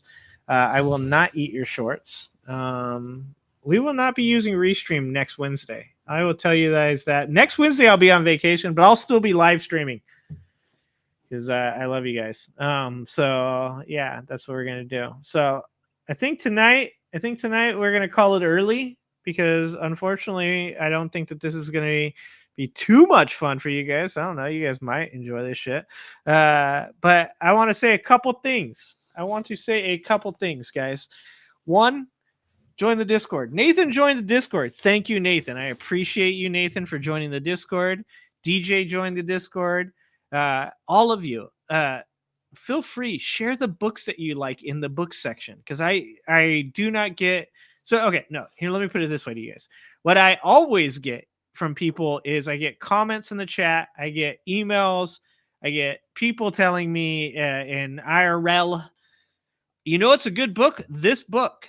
And then I hear it and I think about it and I'm like, cool, I'll try and look that book up. And then 2 minutes later, I've forgotten it, because I might not have ADD, but I have something similar. But if you guys join the Discord and you put your favorite books, the books that have impacted you and changed your life, in the Discord, I see them, I look at them. Every one of the videos that you guys share. Redonk's video of Alex Jones, I laugh so fucking hard at that. But if you guys join it, we can really create like a little bit of a repository where we all share the books that have changed our life, the books that we find just funny and entertaining. It's not some kind of high class shit. Okay. You can, I know Hawkins was on the list. I know, Redonk. I know. This is what I tried to get you to come on here to talk about. I wanted you to come on here so we could talk about these things, but you don't want to talk about it. You're too busy with your new puppy. Let's see. The movies that you guys like, games that you guys are enjoying, like that's what the Discord's for. Everybody's scared of the Discord. Everybody's worried that somebody's going to come on there and like talk to them. You don't need to talk to anybody. Okay. Bucket goes on there and Bucket shares. Okay. Peachtree. Peachtree's been living real life. So grass Peachtree, love you, appreciate you. But Peachtree's been getting outside and touching grass. But Peachtree also shares some stuff on there. Redonk only shares stuff to trigger me when he's trolling me, and that's it. 300 megabytes of bandwidth. No shit, huh? With OBS and StreamYard together. Broadcasts and Discord. Hold on. You want me to take OBS and StreamYard together and then broadcast it in Discord? Oh, I don't use StreamYard. This is Restream. No. I'm on Restream. I'm using Restream. Not StreamYard. He's using StreamYard probably. Anyways, Fatty posts in there. All the cool videos that Bucket finds are posted in there. All these things, you guys could join up, hang out, be a part of a community that shares cool stuff.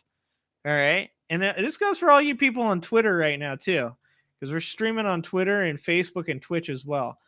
So anybody watching this, join the goddamn Discord so that way we can all share stuff with each other, because this is the problem. This is the problem with the left, and this is the problem with smart people.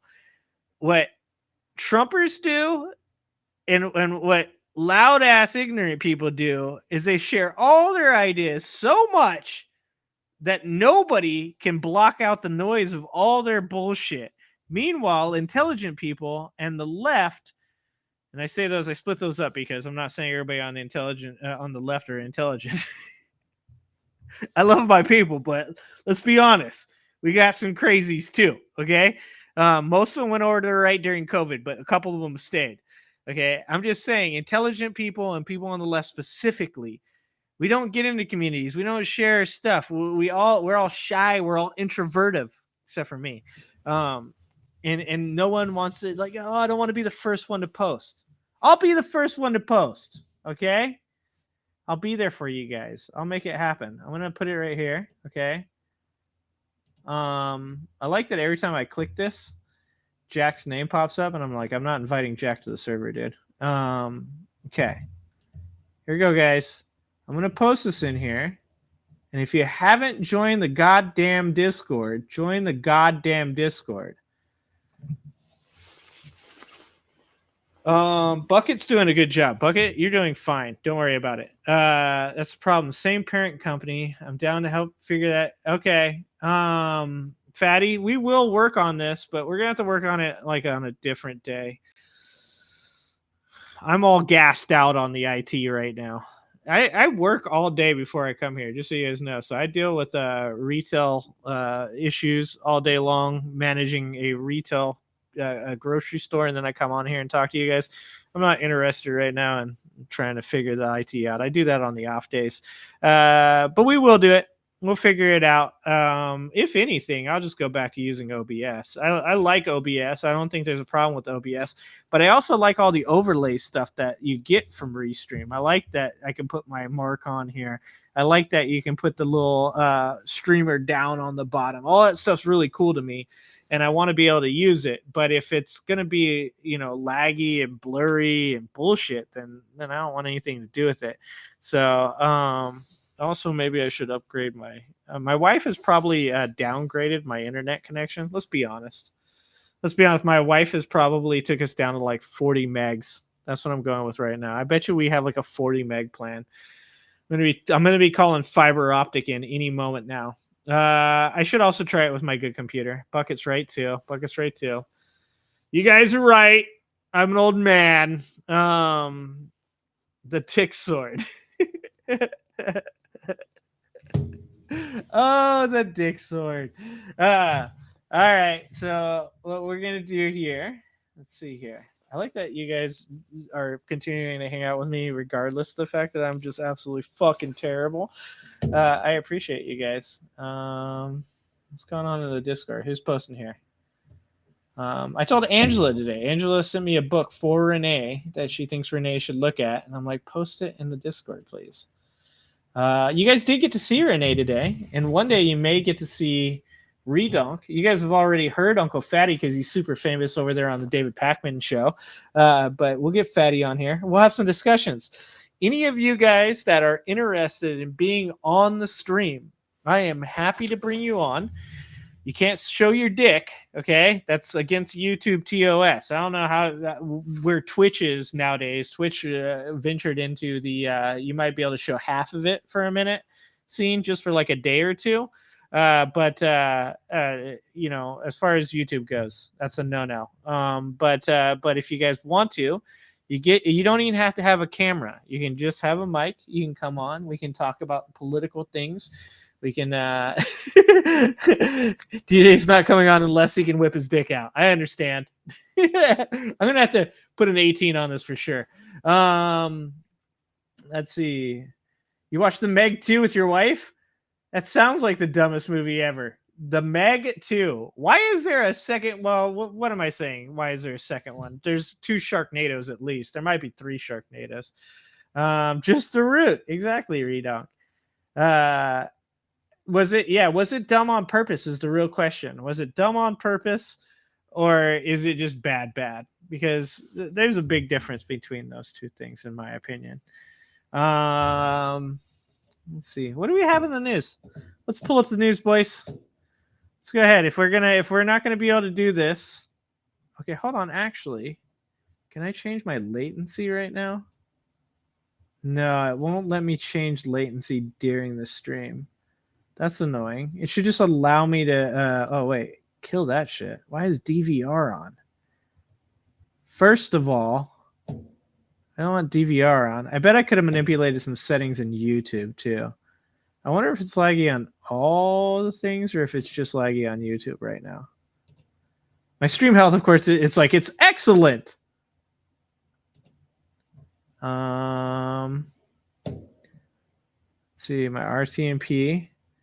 Does this restream allow you to drop a link in the chat for a live guest? Yeah, yeah, Fatty. I can put.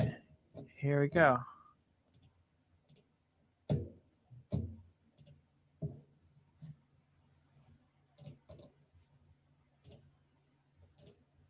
There you go. If you want to come in and talk to me for the last, I'll do 30 more minutes. Anybody that wants to come on, you can click that, and I will try to figure out how to make it work for you. No guarantees. Just going to tell you this right now. No guarantees. Enable DVR. That's done. Is it because I have too many fucking... What if I kill all this stuff? Boom. What if I kill all that stuff? Boom. Now how are we? Oh, I wonder if... Let's do this. And why is Elgato up too? Task manager. App history. Startup. Kill that source.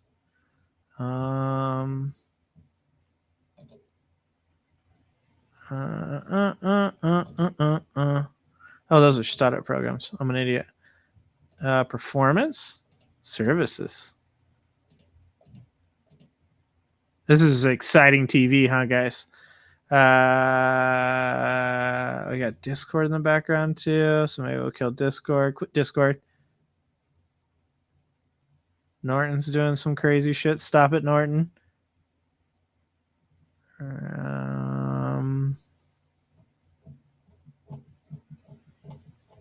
Oh, since Restream's web-based. Uh-oh. My stream is frozen now. Oh, no. Never mind.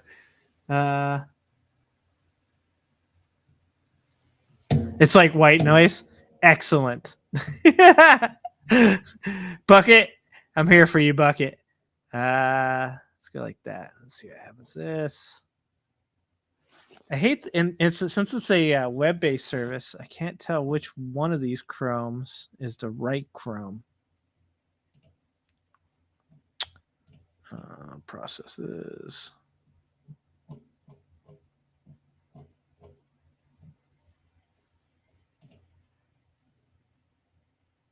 Yeah, it's super annoying because usually I could just go to, with OBS, I can just go to it and find it and then make it work above everything else. I guess I could just make Google Chrome highest priority.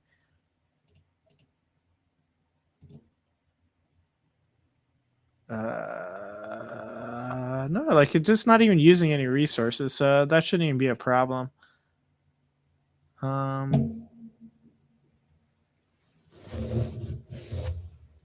Did the quality improve? Or am I just being high right now?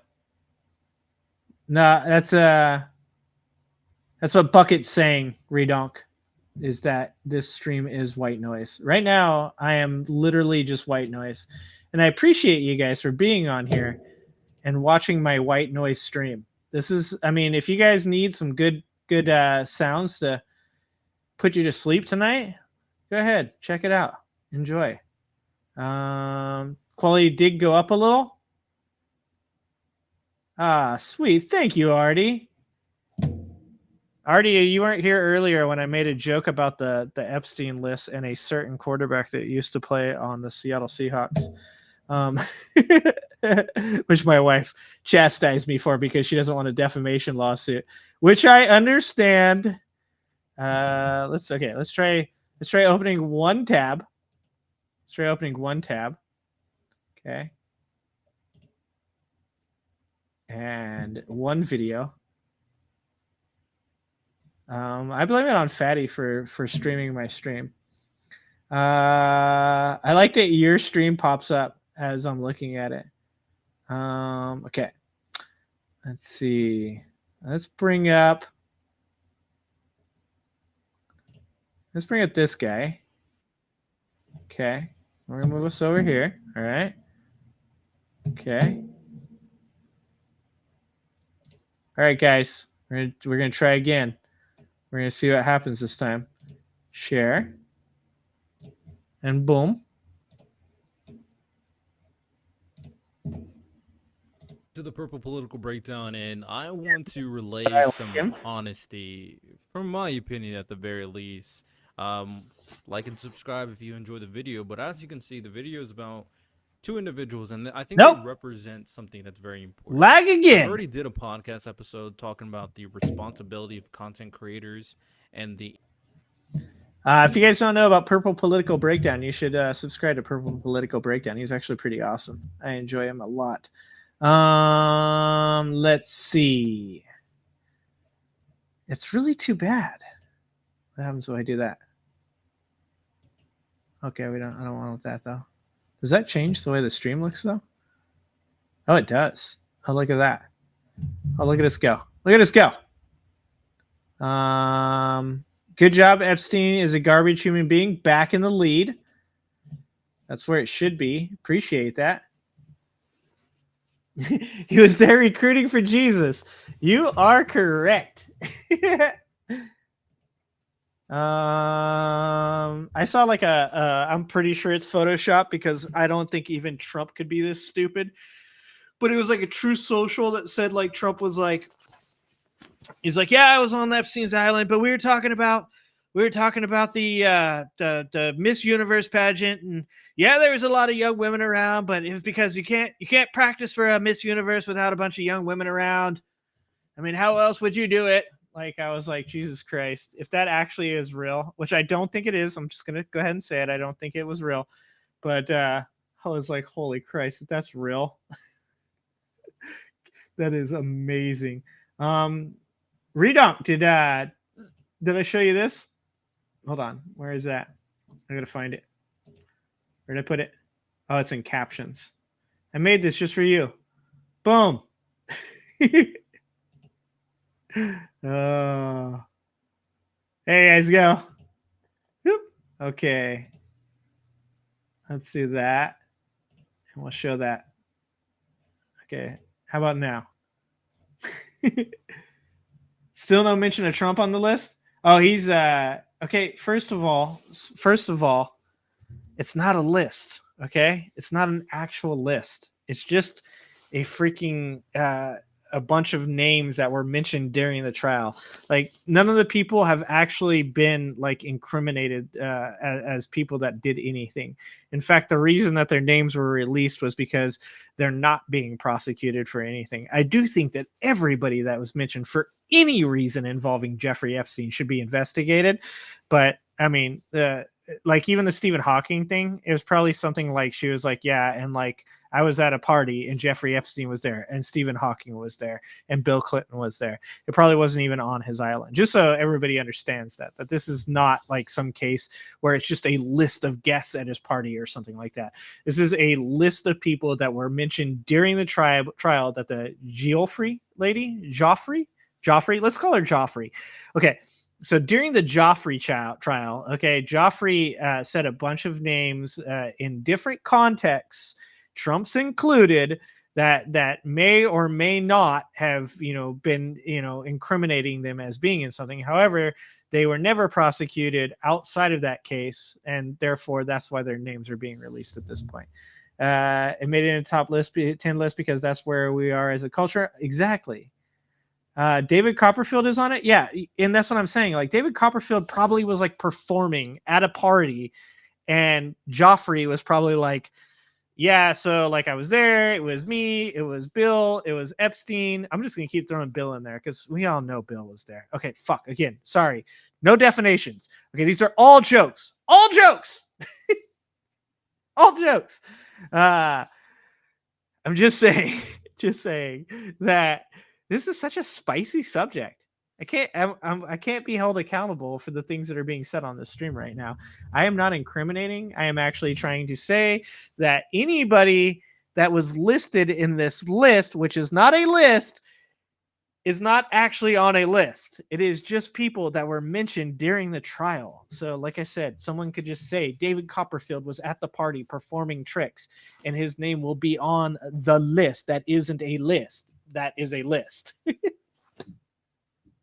This is what I'm saying. It's just at the end of the day, yeah, Prince Andrew, but we all know Prince Andrew was already a part of it. Prince Andrew had to settle with this lady out of court in a civil case. So I think when we talk about Prince Andrew, I think we can speak pretty definitively that he was somewhere in there. Trump is, there's something like 67 pictures with Trump and Jeffrey Epstein in different locations. Trump has even admitted that he used to hang out with Epstein and that he likes young women. He likes beautiful women. I like that. That's a paraphrasing, but he said something of that sort. Listless vessels. DJ knows what I'm talking about. But yeah, so like when we talk about Trump and being on a list, Trump was on a list. Trump was on the fucking flight charters or whatever a couple times. Bill Clinton was on the flight charters like 57 times or something like that, though. So I don't know. The MSN breakdown, dude, whatever you do, don't Google the list, because if you Google it, you will find yourself looking at a bunch of people's photoshopped actual lists. Like I said, it's not a list. God damn it. Here's Fatty. Fatty's coming in. Okay, Fatty, we're gonna try and make this work. Fatty, can you hear me? Oh, I like that. That icon is amazing, Fatty. Hold on. I think I gotta make sure that I didn't mute you.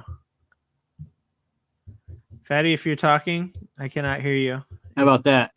There we go, buddy. Ah!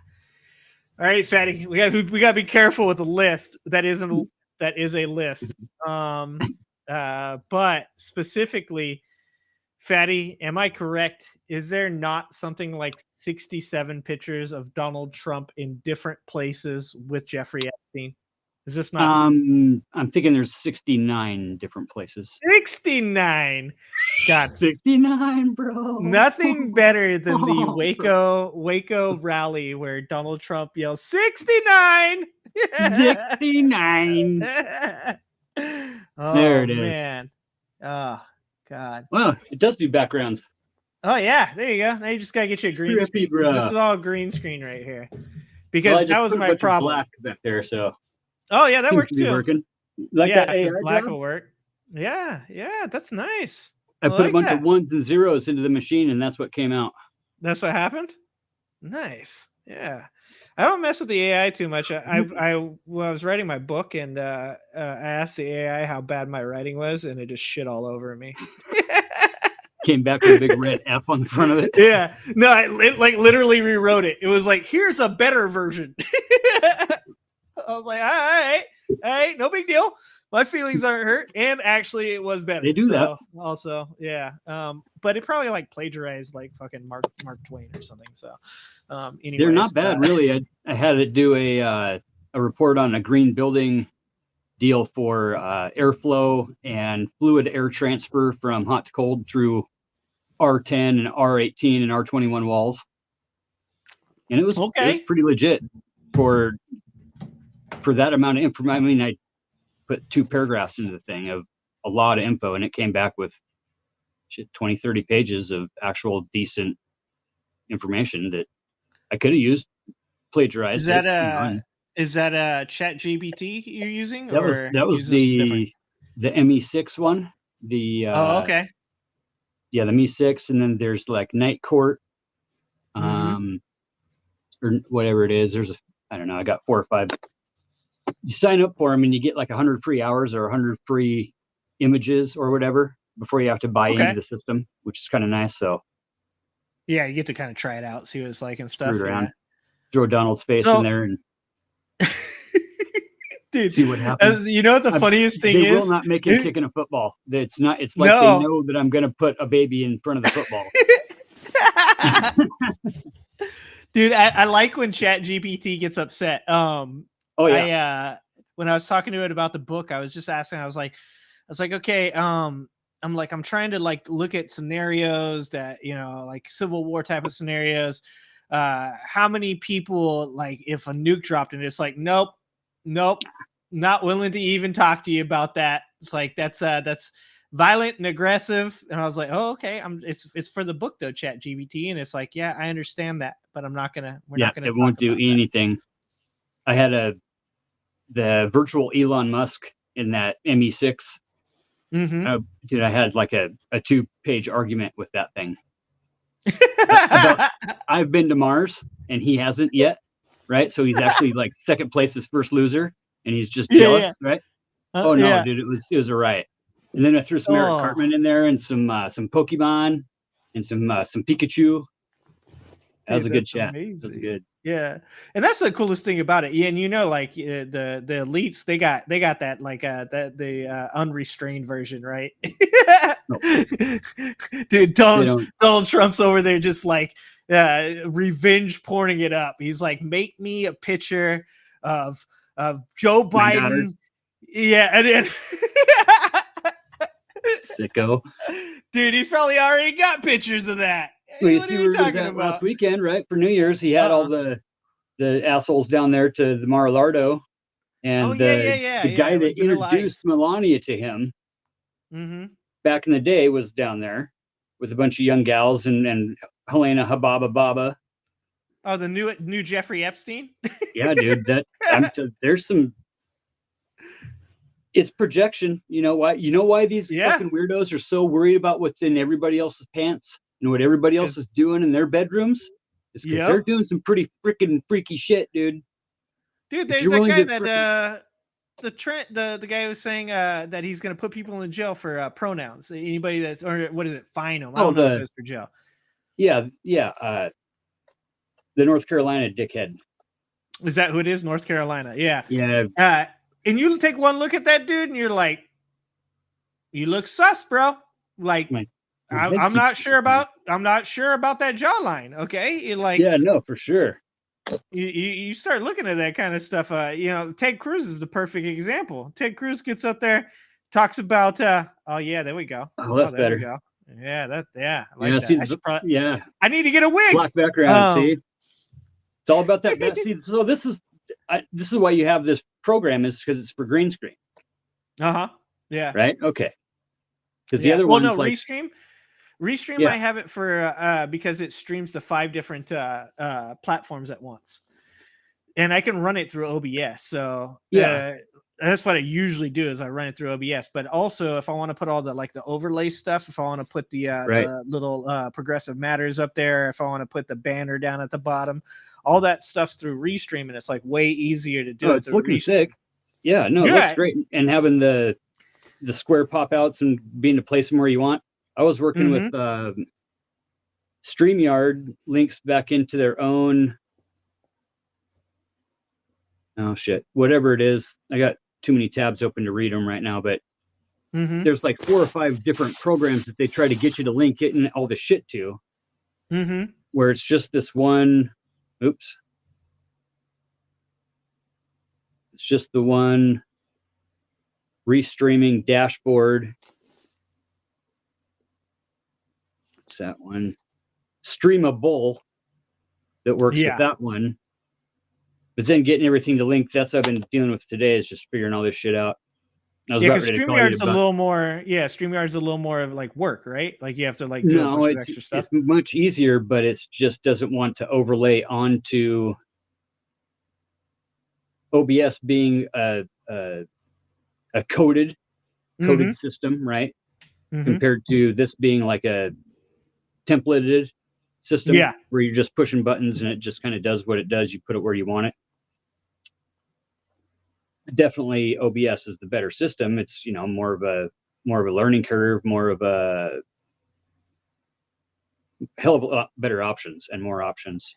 Yeah, and being open source too. So it's like so for this, right? Like even you can stream to multiple platforms with OBS without StreamYard. You can do it without anything else. You can actually just go find out there's a mod from an open source where somebody has made it so it'll just stream for you. But the only thing is like, so I have through StreamYard, through Restream, the chat all together. So like that way you can see the Twitch chat, you can see the YouTube, the Facebook, all that stuff gets put in one place, and then everybody can talk to each other. But if you go through the open source mod through OBS, instead you have to open every single chat to see anything anybody says to you, and then also it will you can't interact with, you only can interact with each individual platform. So I don't like that. That's what I was going over some stuff with Easy earlier, was on how to, because everybody's using StreamYard so that they can have call-ins like this without people having to have the the Restream account. Yeah. And OBS is OBS, you can't, the only way you can do it, I think, is with Discord. You have to just like open a Discord window. When Angela is doing it, I want to say Destiny does it, but he doesn't really bring people on. Well, no, he does. Every once in a while he brings somebody they go on. into his Discord page though and come on through Discord, and then he's got a like a green room in the back where he can keep people back there and bring them on whenever he wants. You get somebody on there that just starts pulling some fuck shit, and you just hit the button and they're in the back. Straight up. And you gotta make sure everybody shows their face before they come on. You're not just letting them come on with their avatar. Stuff like a lot that. of that I learned from Angela. When I was doing the stuff with Angela, I learned a lot of that stuff. So it was nice to be able to kind of get a glimpse into all that stuff, and obviously that like forwarded my education quite a bit. But as far as like we could just, if I want to just run it through OBS, it's like you don't just bring people on that don't have cameras or whatever, and they can just talk, because that's a lot of what Destiny does, is he just lets people come into the chat and just like talk.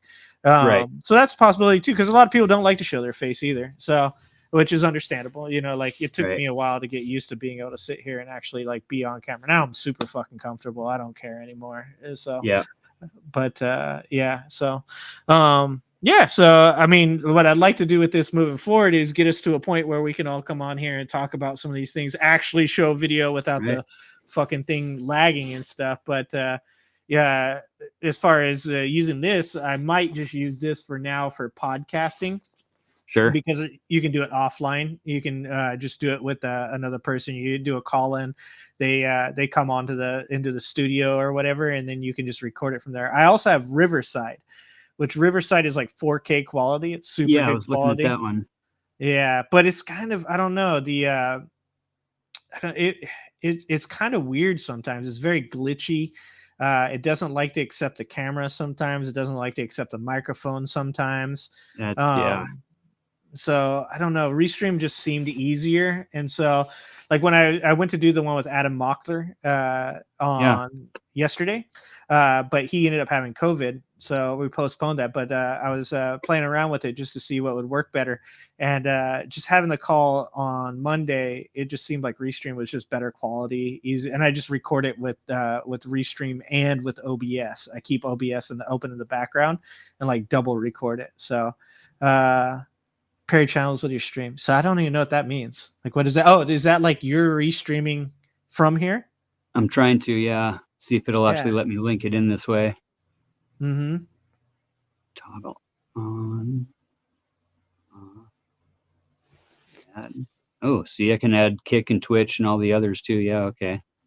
We'll just do that for now. Are you using Restream? Oh, he's gone. How much is premium Riverside? Fucking, oh, dude, if you want like the business account, I think it's like $200 and $300 a month. For the good Riverside, I want to say it's $49.99 or $89.99. Let's take a look here. Riverside.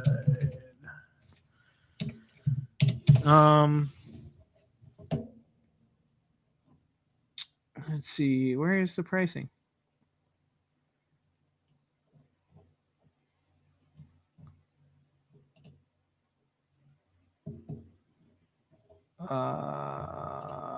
Let me log in. I don't know if it's on this account. It might not be, but let's take a look. Nope, that's the wrong account. Let's try this one. Okay, on this one,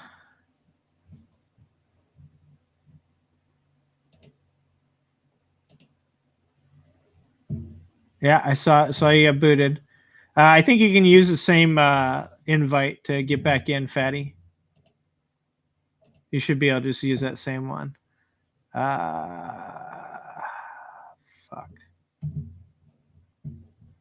Why can't I just look at how much stuff costs? I guess I could just Google that. How much does Riverside cost?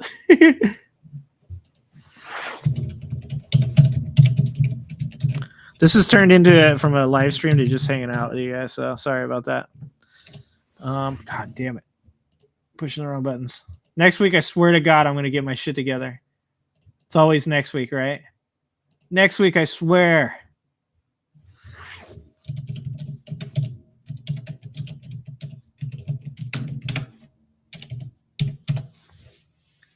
Riverside FM.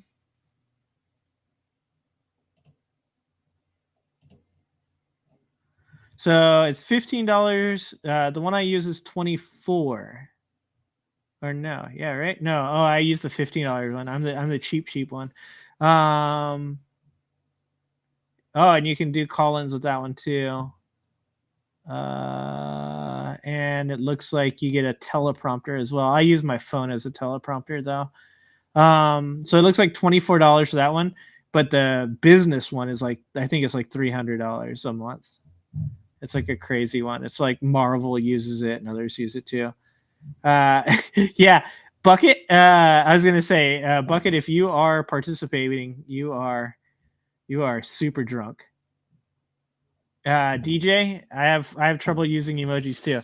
The fact that Angela stopped doing YouTube, like me and her just sat there and were the two worst technologically unsound people.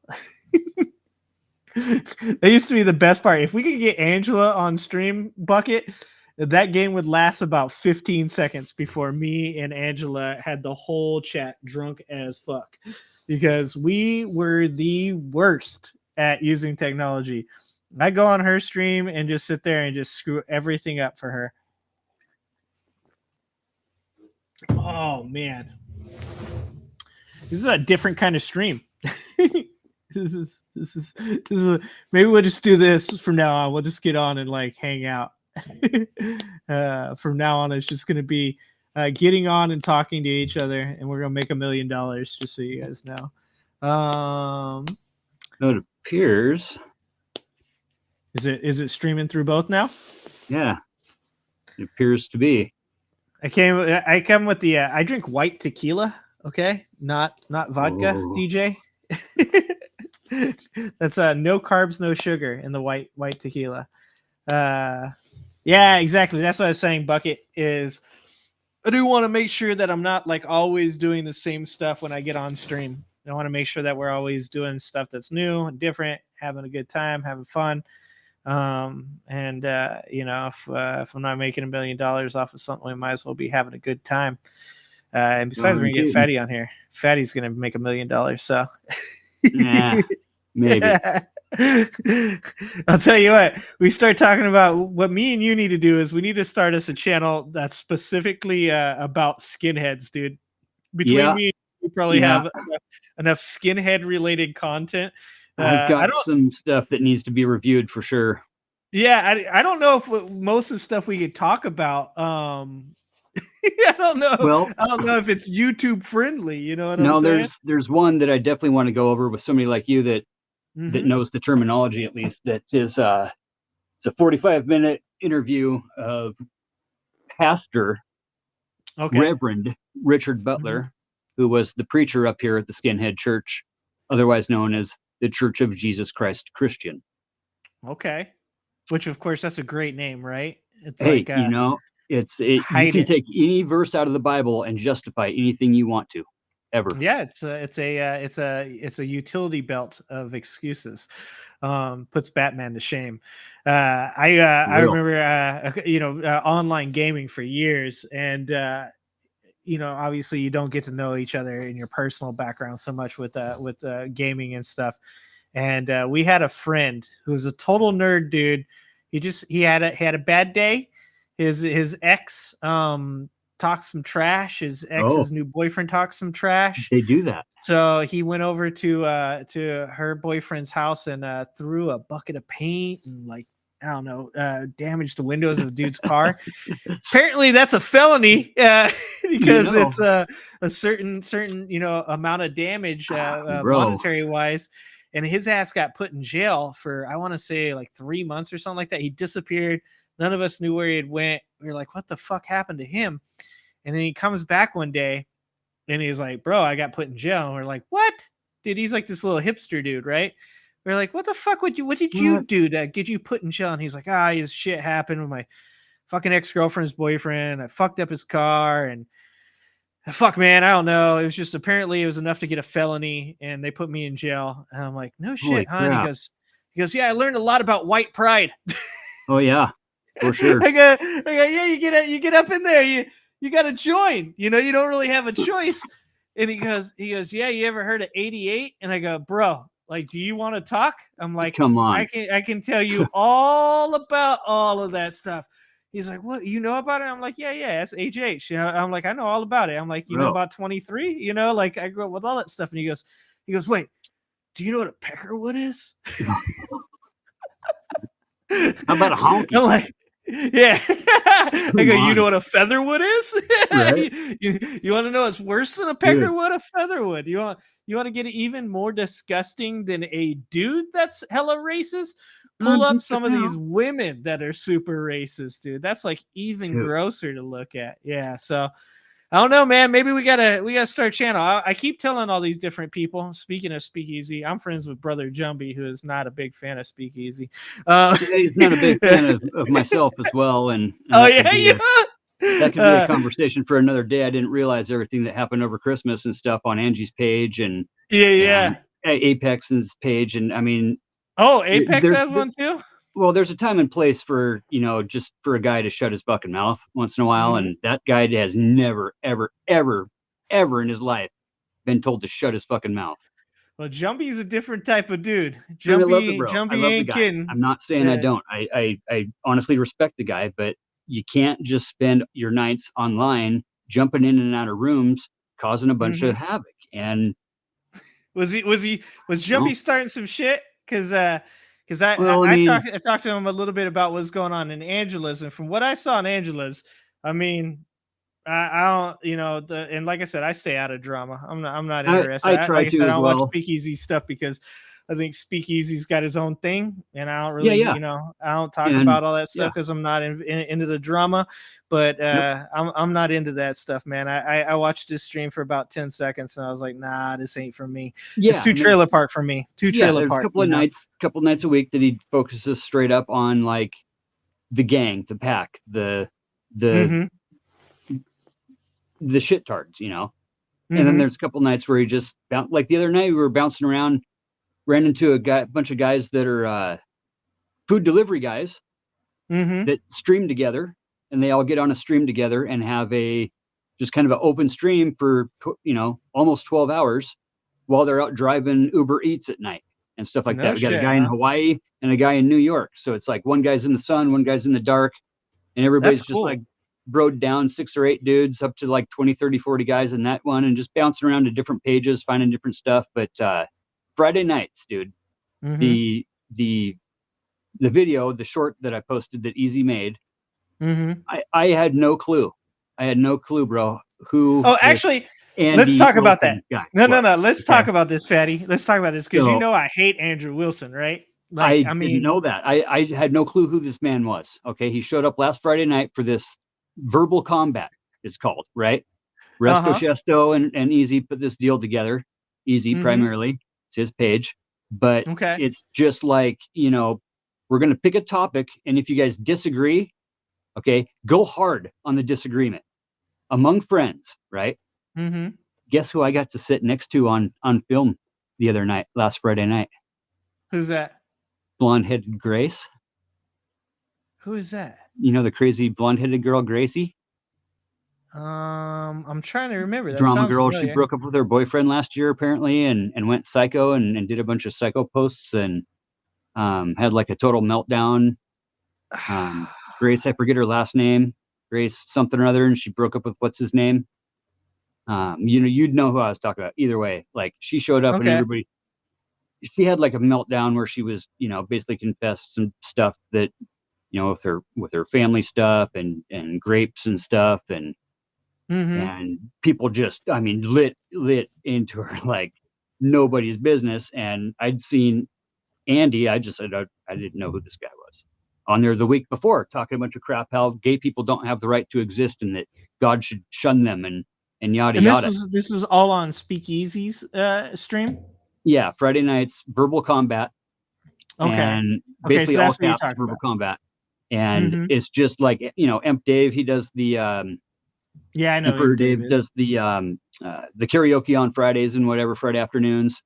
And then we had a bunch of guys come in from like Aaron M Sound and his kind of crew came in a little bit, and then like Gray Pill popped up on there the past couple of weeks too and got into a couple of one-on-ones with some folks. Oh no shit, huh? So you can pay. Basically, here's the deal: is as a crowd member, you pay if somebody's getting heated, right?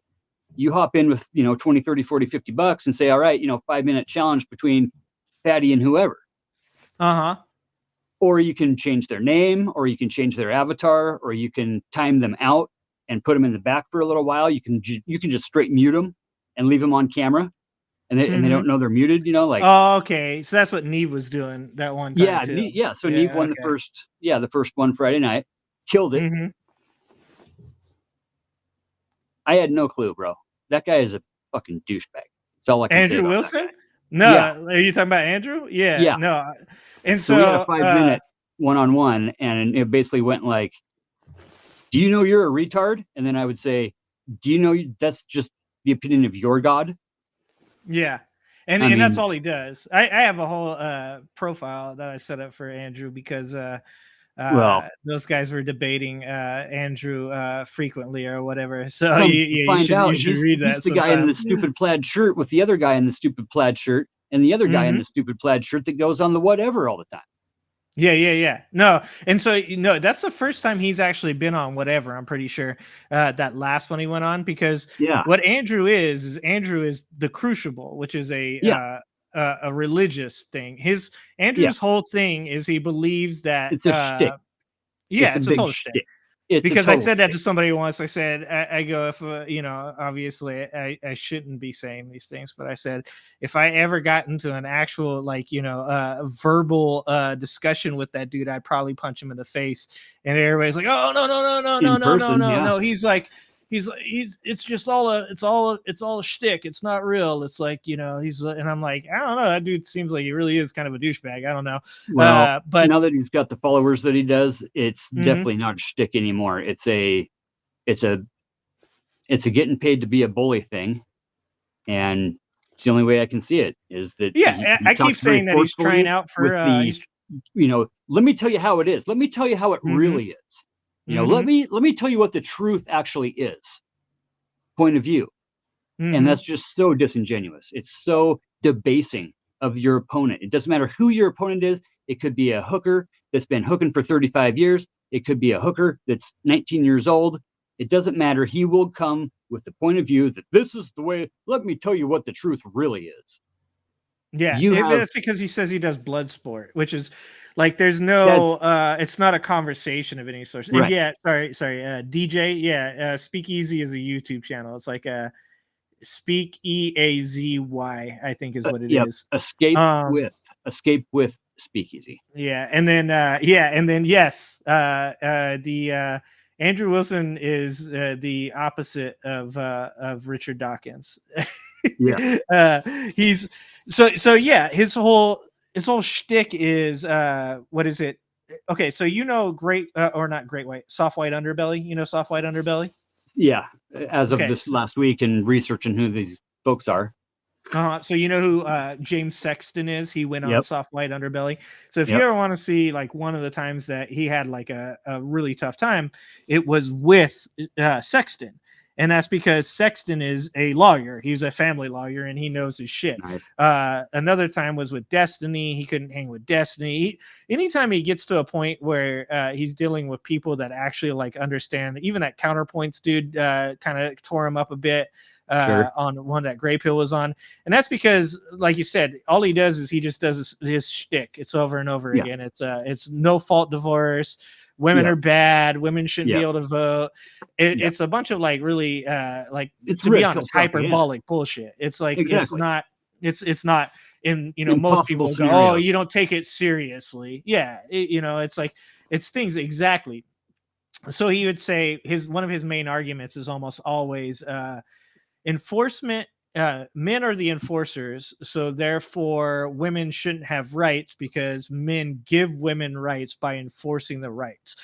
But his scenario is that like the reason that you can't say that women deserve rights is because, well, okay, women, are just as valuable as men. No, they're not, because men enforce the rights, therefore they're not as valuable. And you go, okay, well, that's fine, but that's just stupid because that doesn't make any kind of sense. And he goes, okay, well, what would women do? How would they enforce those rights if men wanted to take them away? And it's like it's a false dichotomy.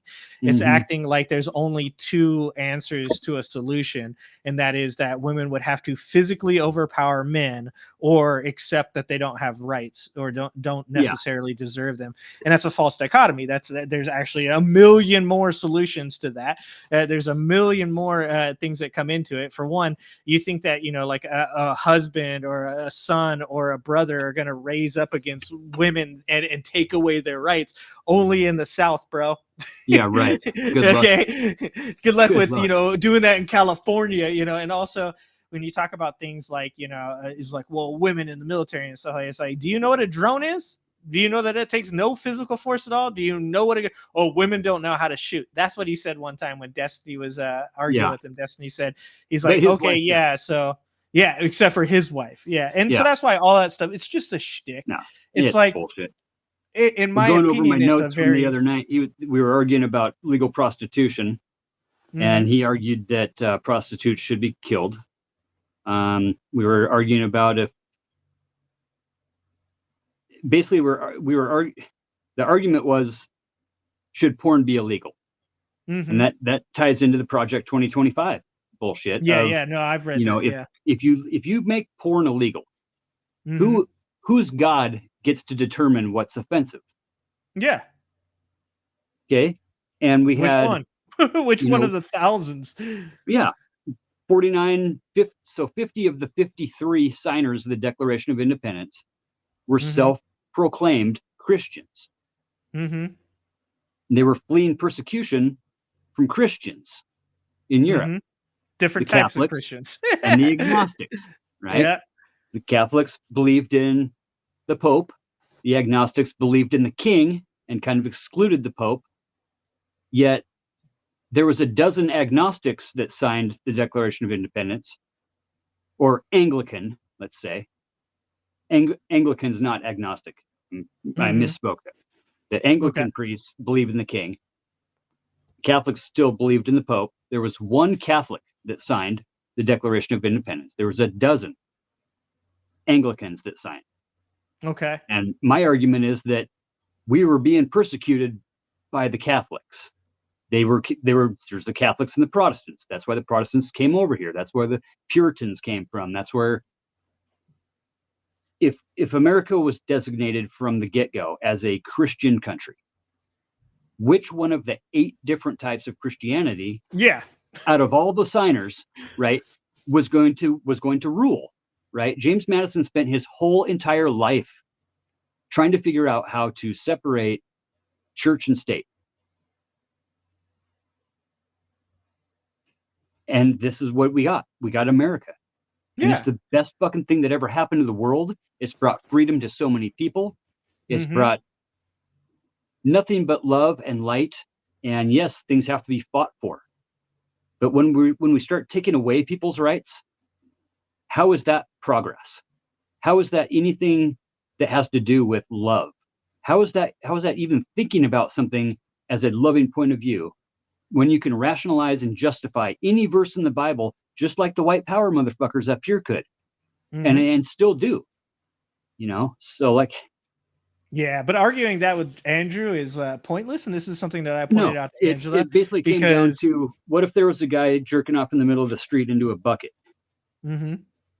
What does that have to do with anything? I mean, it's That's what so I mean. disingenuous that He's just gonna run you around with a analogy. Yeah, he's But good, I and got that's a what he does. And he doesn't rematch lined have. up for next Friday night too. So either way. Oh, you gonna do it again? Okay. Oh hell yes. Hell yes. See, the thing with Andrew is that if you've ever what's her name? Food Shops. Yeah. You've watched Food Shops and Andrew.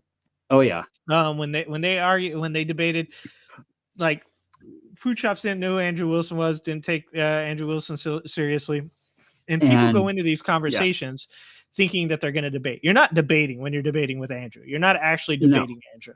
He claims on his channel that it's blood sport, and so there is no. It's a zero-sum game. It's just he's going to win no matter what, because to his audience, he's always going to come out on top. If you've ever watched any of those ones I just talked about, when you talk about, did he debate Matt Dillahunty? He was supposed to. I'd love to see that if that happened. God, I don't know.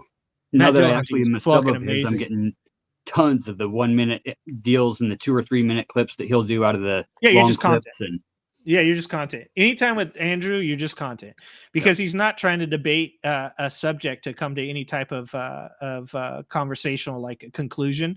And this is why I don't do these things, and this is why Angela doesn't do these things anymore. Is because at one point or another she came to understand that, like, when you get into these conversations with these people, they're not looking to like discuss a matter in the hopes of coming to a solution. What they're doing is they're creating content. They're not even the people that they act like they are. They're WWE characters that they don't believe the things that they're saying, but they know that it generates money. They know that it's monetarily successful, so that's all they care about. And then a lot of these guys, and this is something that Jumbie was talking about, is that a lot of these guys actually aren't even monetarily successful. And I can tell you that because I know how much people make off of YouTube. So one of the things that Gray Pill, Apex, and Jumbie brought to attention for me was that a lot of these guys actually live off of welfare. And then what they do is they act like they've made money. They're like, look, I don't work at all. Like, I'm out here at noon, like hanging out on my porch because I make so much money from YouTube. But the reality of the situation is they don't make any money from YouTube. They're broke as fuck. They have an online persona that makes them feel good. And even the donations aren't really rolling in, right? Like they're not buying not $40 good enough t-shirts. money. Except for apparently Rob B, who apparently had a dude that was dropping 10K a year or some shit like that on her. But that's different, So Dark Dawkins is a big douche D-bag who debates atheists. Oh, okay, DJ. I didn't know that. I'll have to look this douchebag up. So like that's why for me it's kind of gross. Check out Team Fatty. Oh yeah, I know who Team Fatty is. That's the Angela's. rabbit. Angela rabbit hates crew. Team Fatty. Yeah. Yeah. I know all these people already because I participated in that group for just long enough. I got a little mouthy in the chat the other night and had to sub up just to make sure I was simping. Yeah, there you go. And look, I think that, in my opinion, as far as like, whether or not it's like entertaining for certain people, sure it is. My opinion of all that stuff is it's not really going anywhere. My opinion of Andrew Wilson is that Andrew Wilson is cosplaying being a Daily Wire person and potentially even hoping that one day Ben Shapiro or one of these other guys, Jordan Peterson, will hit him up in his DMs and ask him to come on and be a Wire person. And whatever. Fuentes will pull him up. Yeah, obviously I don't like any of that shit, but whatever, more power to you if that's what you want to do. But you're still full of shit. Like, you're still a dishonest person, and that's not my style. Like, when it comes to my channel, the things I want to do, I want to like actually try to like have a real impact on people. I want to like actually like report things as they actually are, and not do it to grift off of people. I have a real job. I'm not wealthy. I'm upper middle class or middle class. I own my house. I own my cars. I own my property. So I don't need to make money off of YouTube. That's not what's important to me. What's important to me is like actually having like a positive impact on people and like potentially like getting to a place where I can reach more people and help people out do good things. Like that's so when I enter a discussion, this is why I would never have a discussion with somebody like Andrew, is because if I'm going to have a discussion with a person, I actually want to come to a solution, and it may not be my solution. I just had a conversation with a dude on one of my shorts where you know, I had said that stuff about LGBT rights or whatever and equal rights for people, and of course it like nothing but people come on and like say like you're a pedo, you're this, you're that, you know, all this stuff. And this one dude said, yeah, common sense, like a man being able to be pregnant with a baby. And I said something like, you've never talked to a trans person in your life, try harder. And he responded actually with something along the lines of like, you know, well, this can't happen because this or that or whatever, and this is where you yell at me because you get pissed off. And I was like, no, I don't yell at people, bro. That's not how this works. I'll talk to Trump supporters, I'll talk to Republicans, I talk to progressives, I'll talk to anybody that's willing to have a conversation. I go, as long as your opinion is that you disagree with it, that's fine. The moment that you go to where that short is from the Uganda law that literally calls for the death penalty in certain cases of homosexuality, and in all cases of homosexuality, it calls for a prison that could lead up to a life sentence. I go, if that's your opinion, then you can go fuck yourself, because like, no, I'm not down with that. Like I can have a discussion with you and we can disagree on things and disagree on our points of view and our life experiences. But if your point of view is that a person should be put in prison or that they should be literally murdered for who they are as a person, then you can go fuck yourself. And the dude was actually like, oh, cool. Like, you know, like, thanks for having the discussion with me. I agree. I really don't even like getting these discussions because they're, you know, they're really like, you know, polarizing. But I hear where you're coming from and I disagree, but that's okay. Like, you know, I don't think that anybody should be bullied or fucked with because of who they are. And I was like, okay, there you go. That's all we got to do. That's, you know, like, that's and so that's why I don't have discussions with people like Andrew. And so that's why I'm up until this point tonight, I've never really brought anybody on my show, because most of the people that are going to come on this stuff, and this is something Angela learned, like most of the people that come onto these things, they're only doing it for them. So once they're done, they're going to cut up this, they're going to turn it into their content. They're going to go, look at how I owned, you know, the Angry Ginger, or look how I owned Fatty, you know?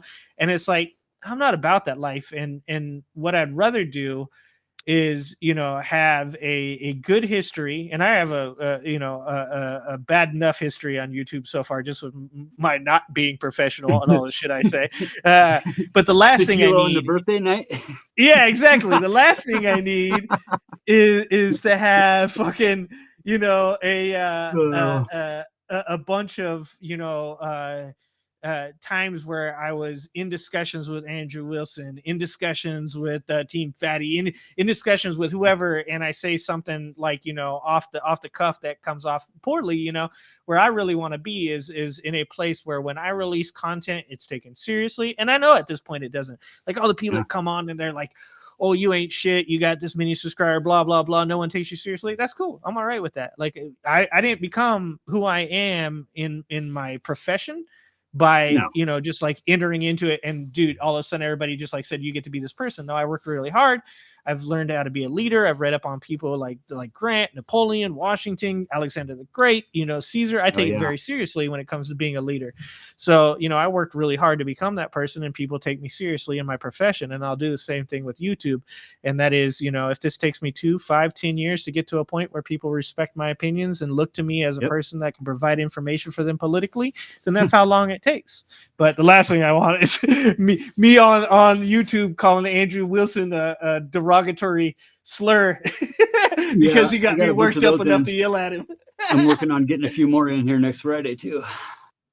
Oh yeah. And look, like I said, teach their own. If people want to you know, do that stuff and that's where they want to go. And even some of these people, to be honest, some of them are going to make a profit. Some of them are going to last. Some of them are going to be somebody. Everybody, we all need a Jerry Springer or two, but not everybody can be the jester. Somebody's got to be a king. You know, like there can only be, you know, so many jesters in a court. You still need lords and ladies and kings and queens. And if you know, if you want to be a jester, then you better be the best fucking jester in the court, because there's not a lot of roles, you know. So well, hey man, thank you for coming on. I gotta bounce here in a second. So we should do this more often.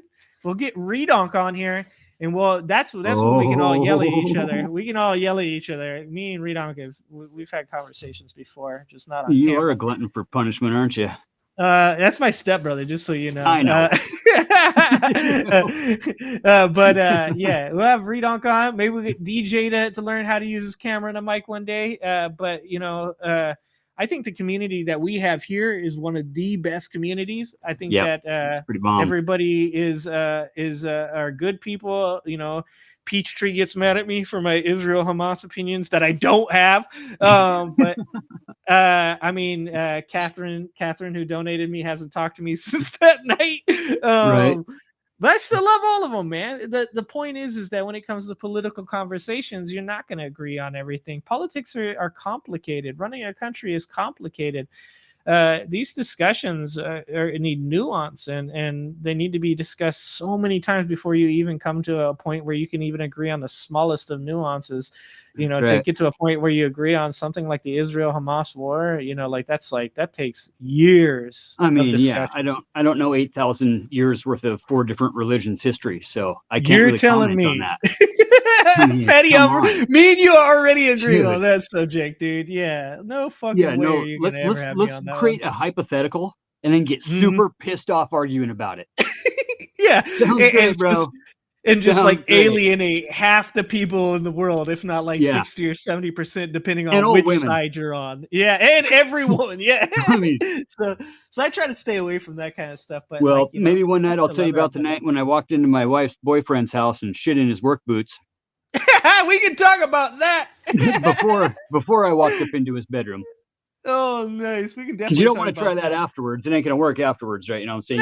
No. You gotta do it before. It's on the way in. Make sure everybody's sidetracked with their own personal hoo-has.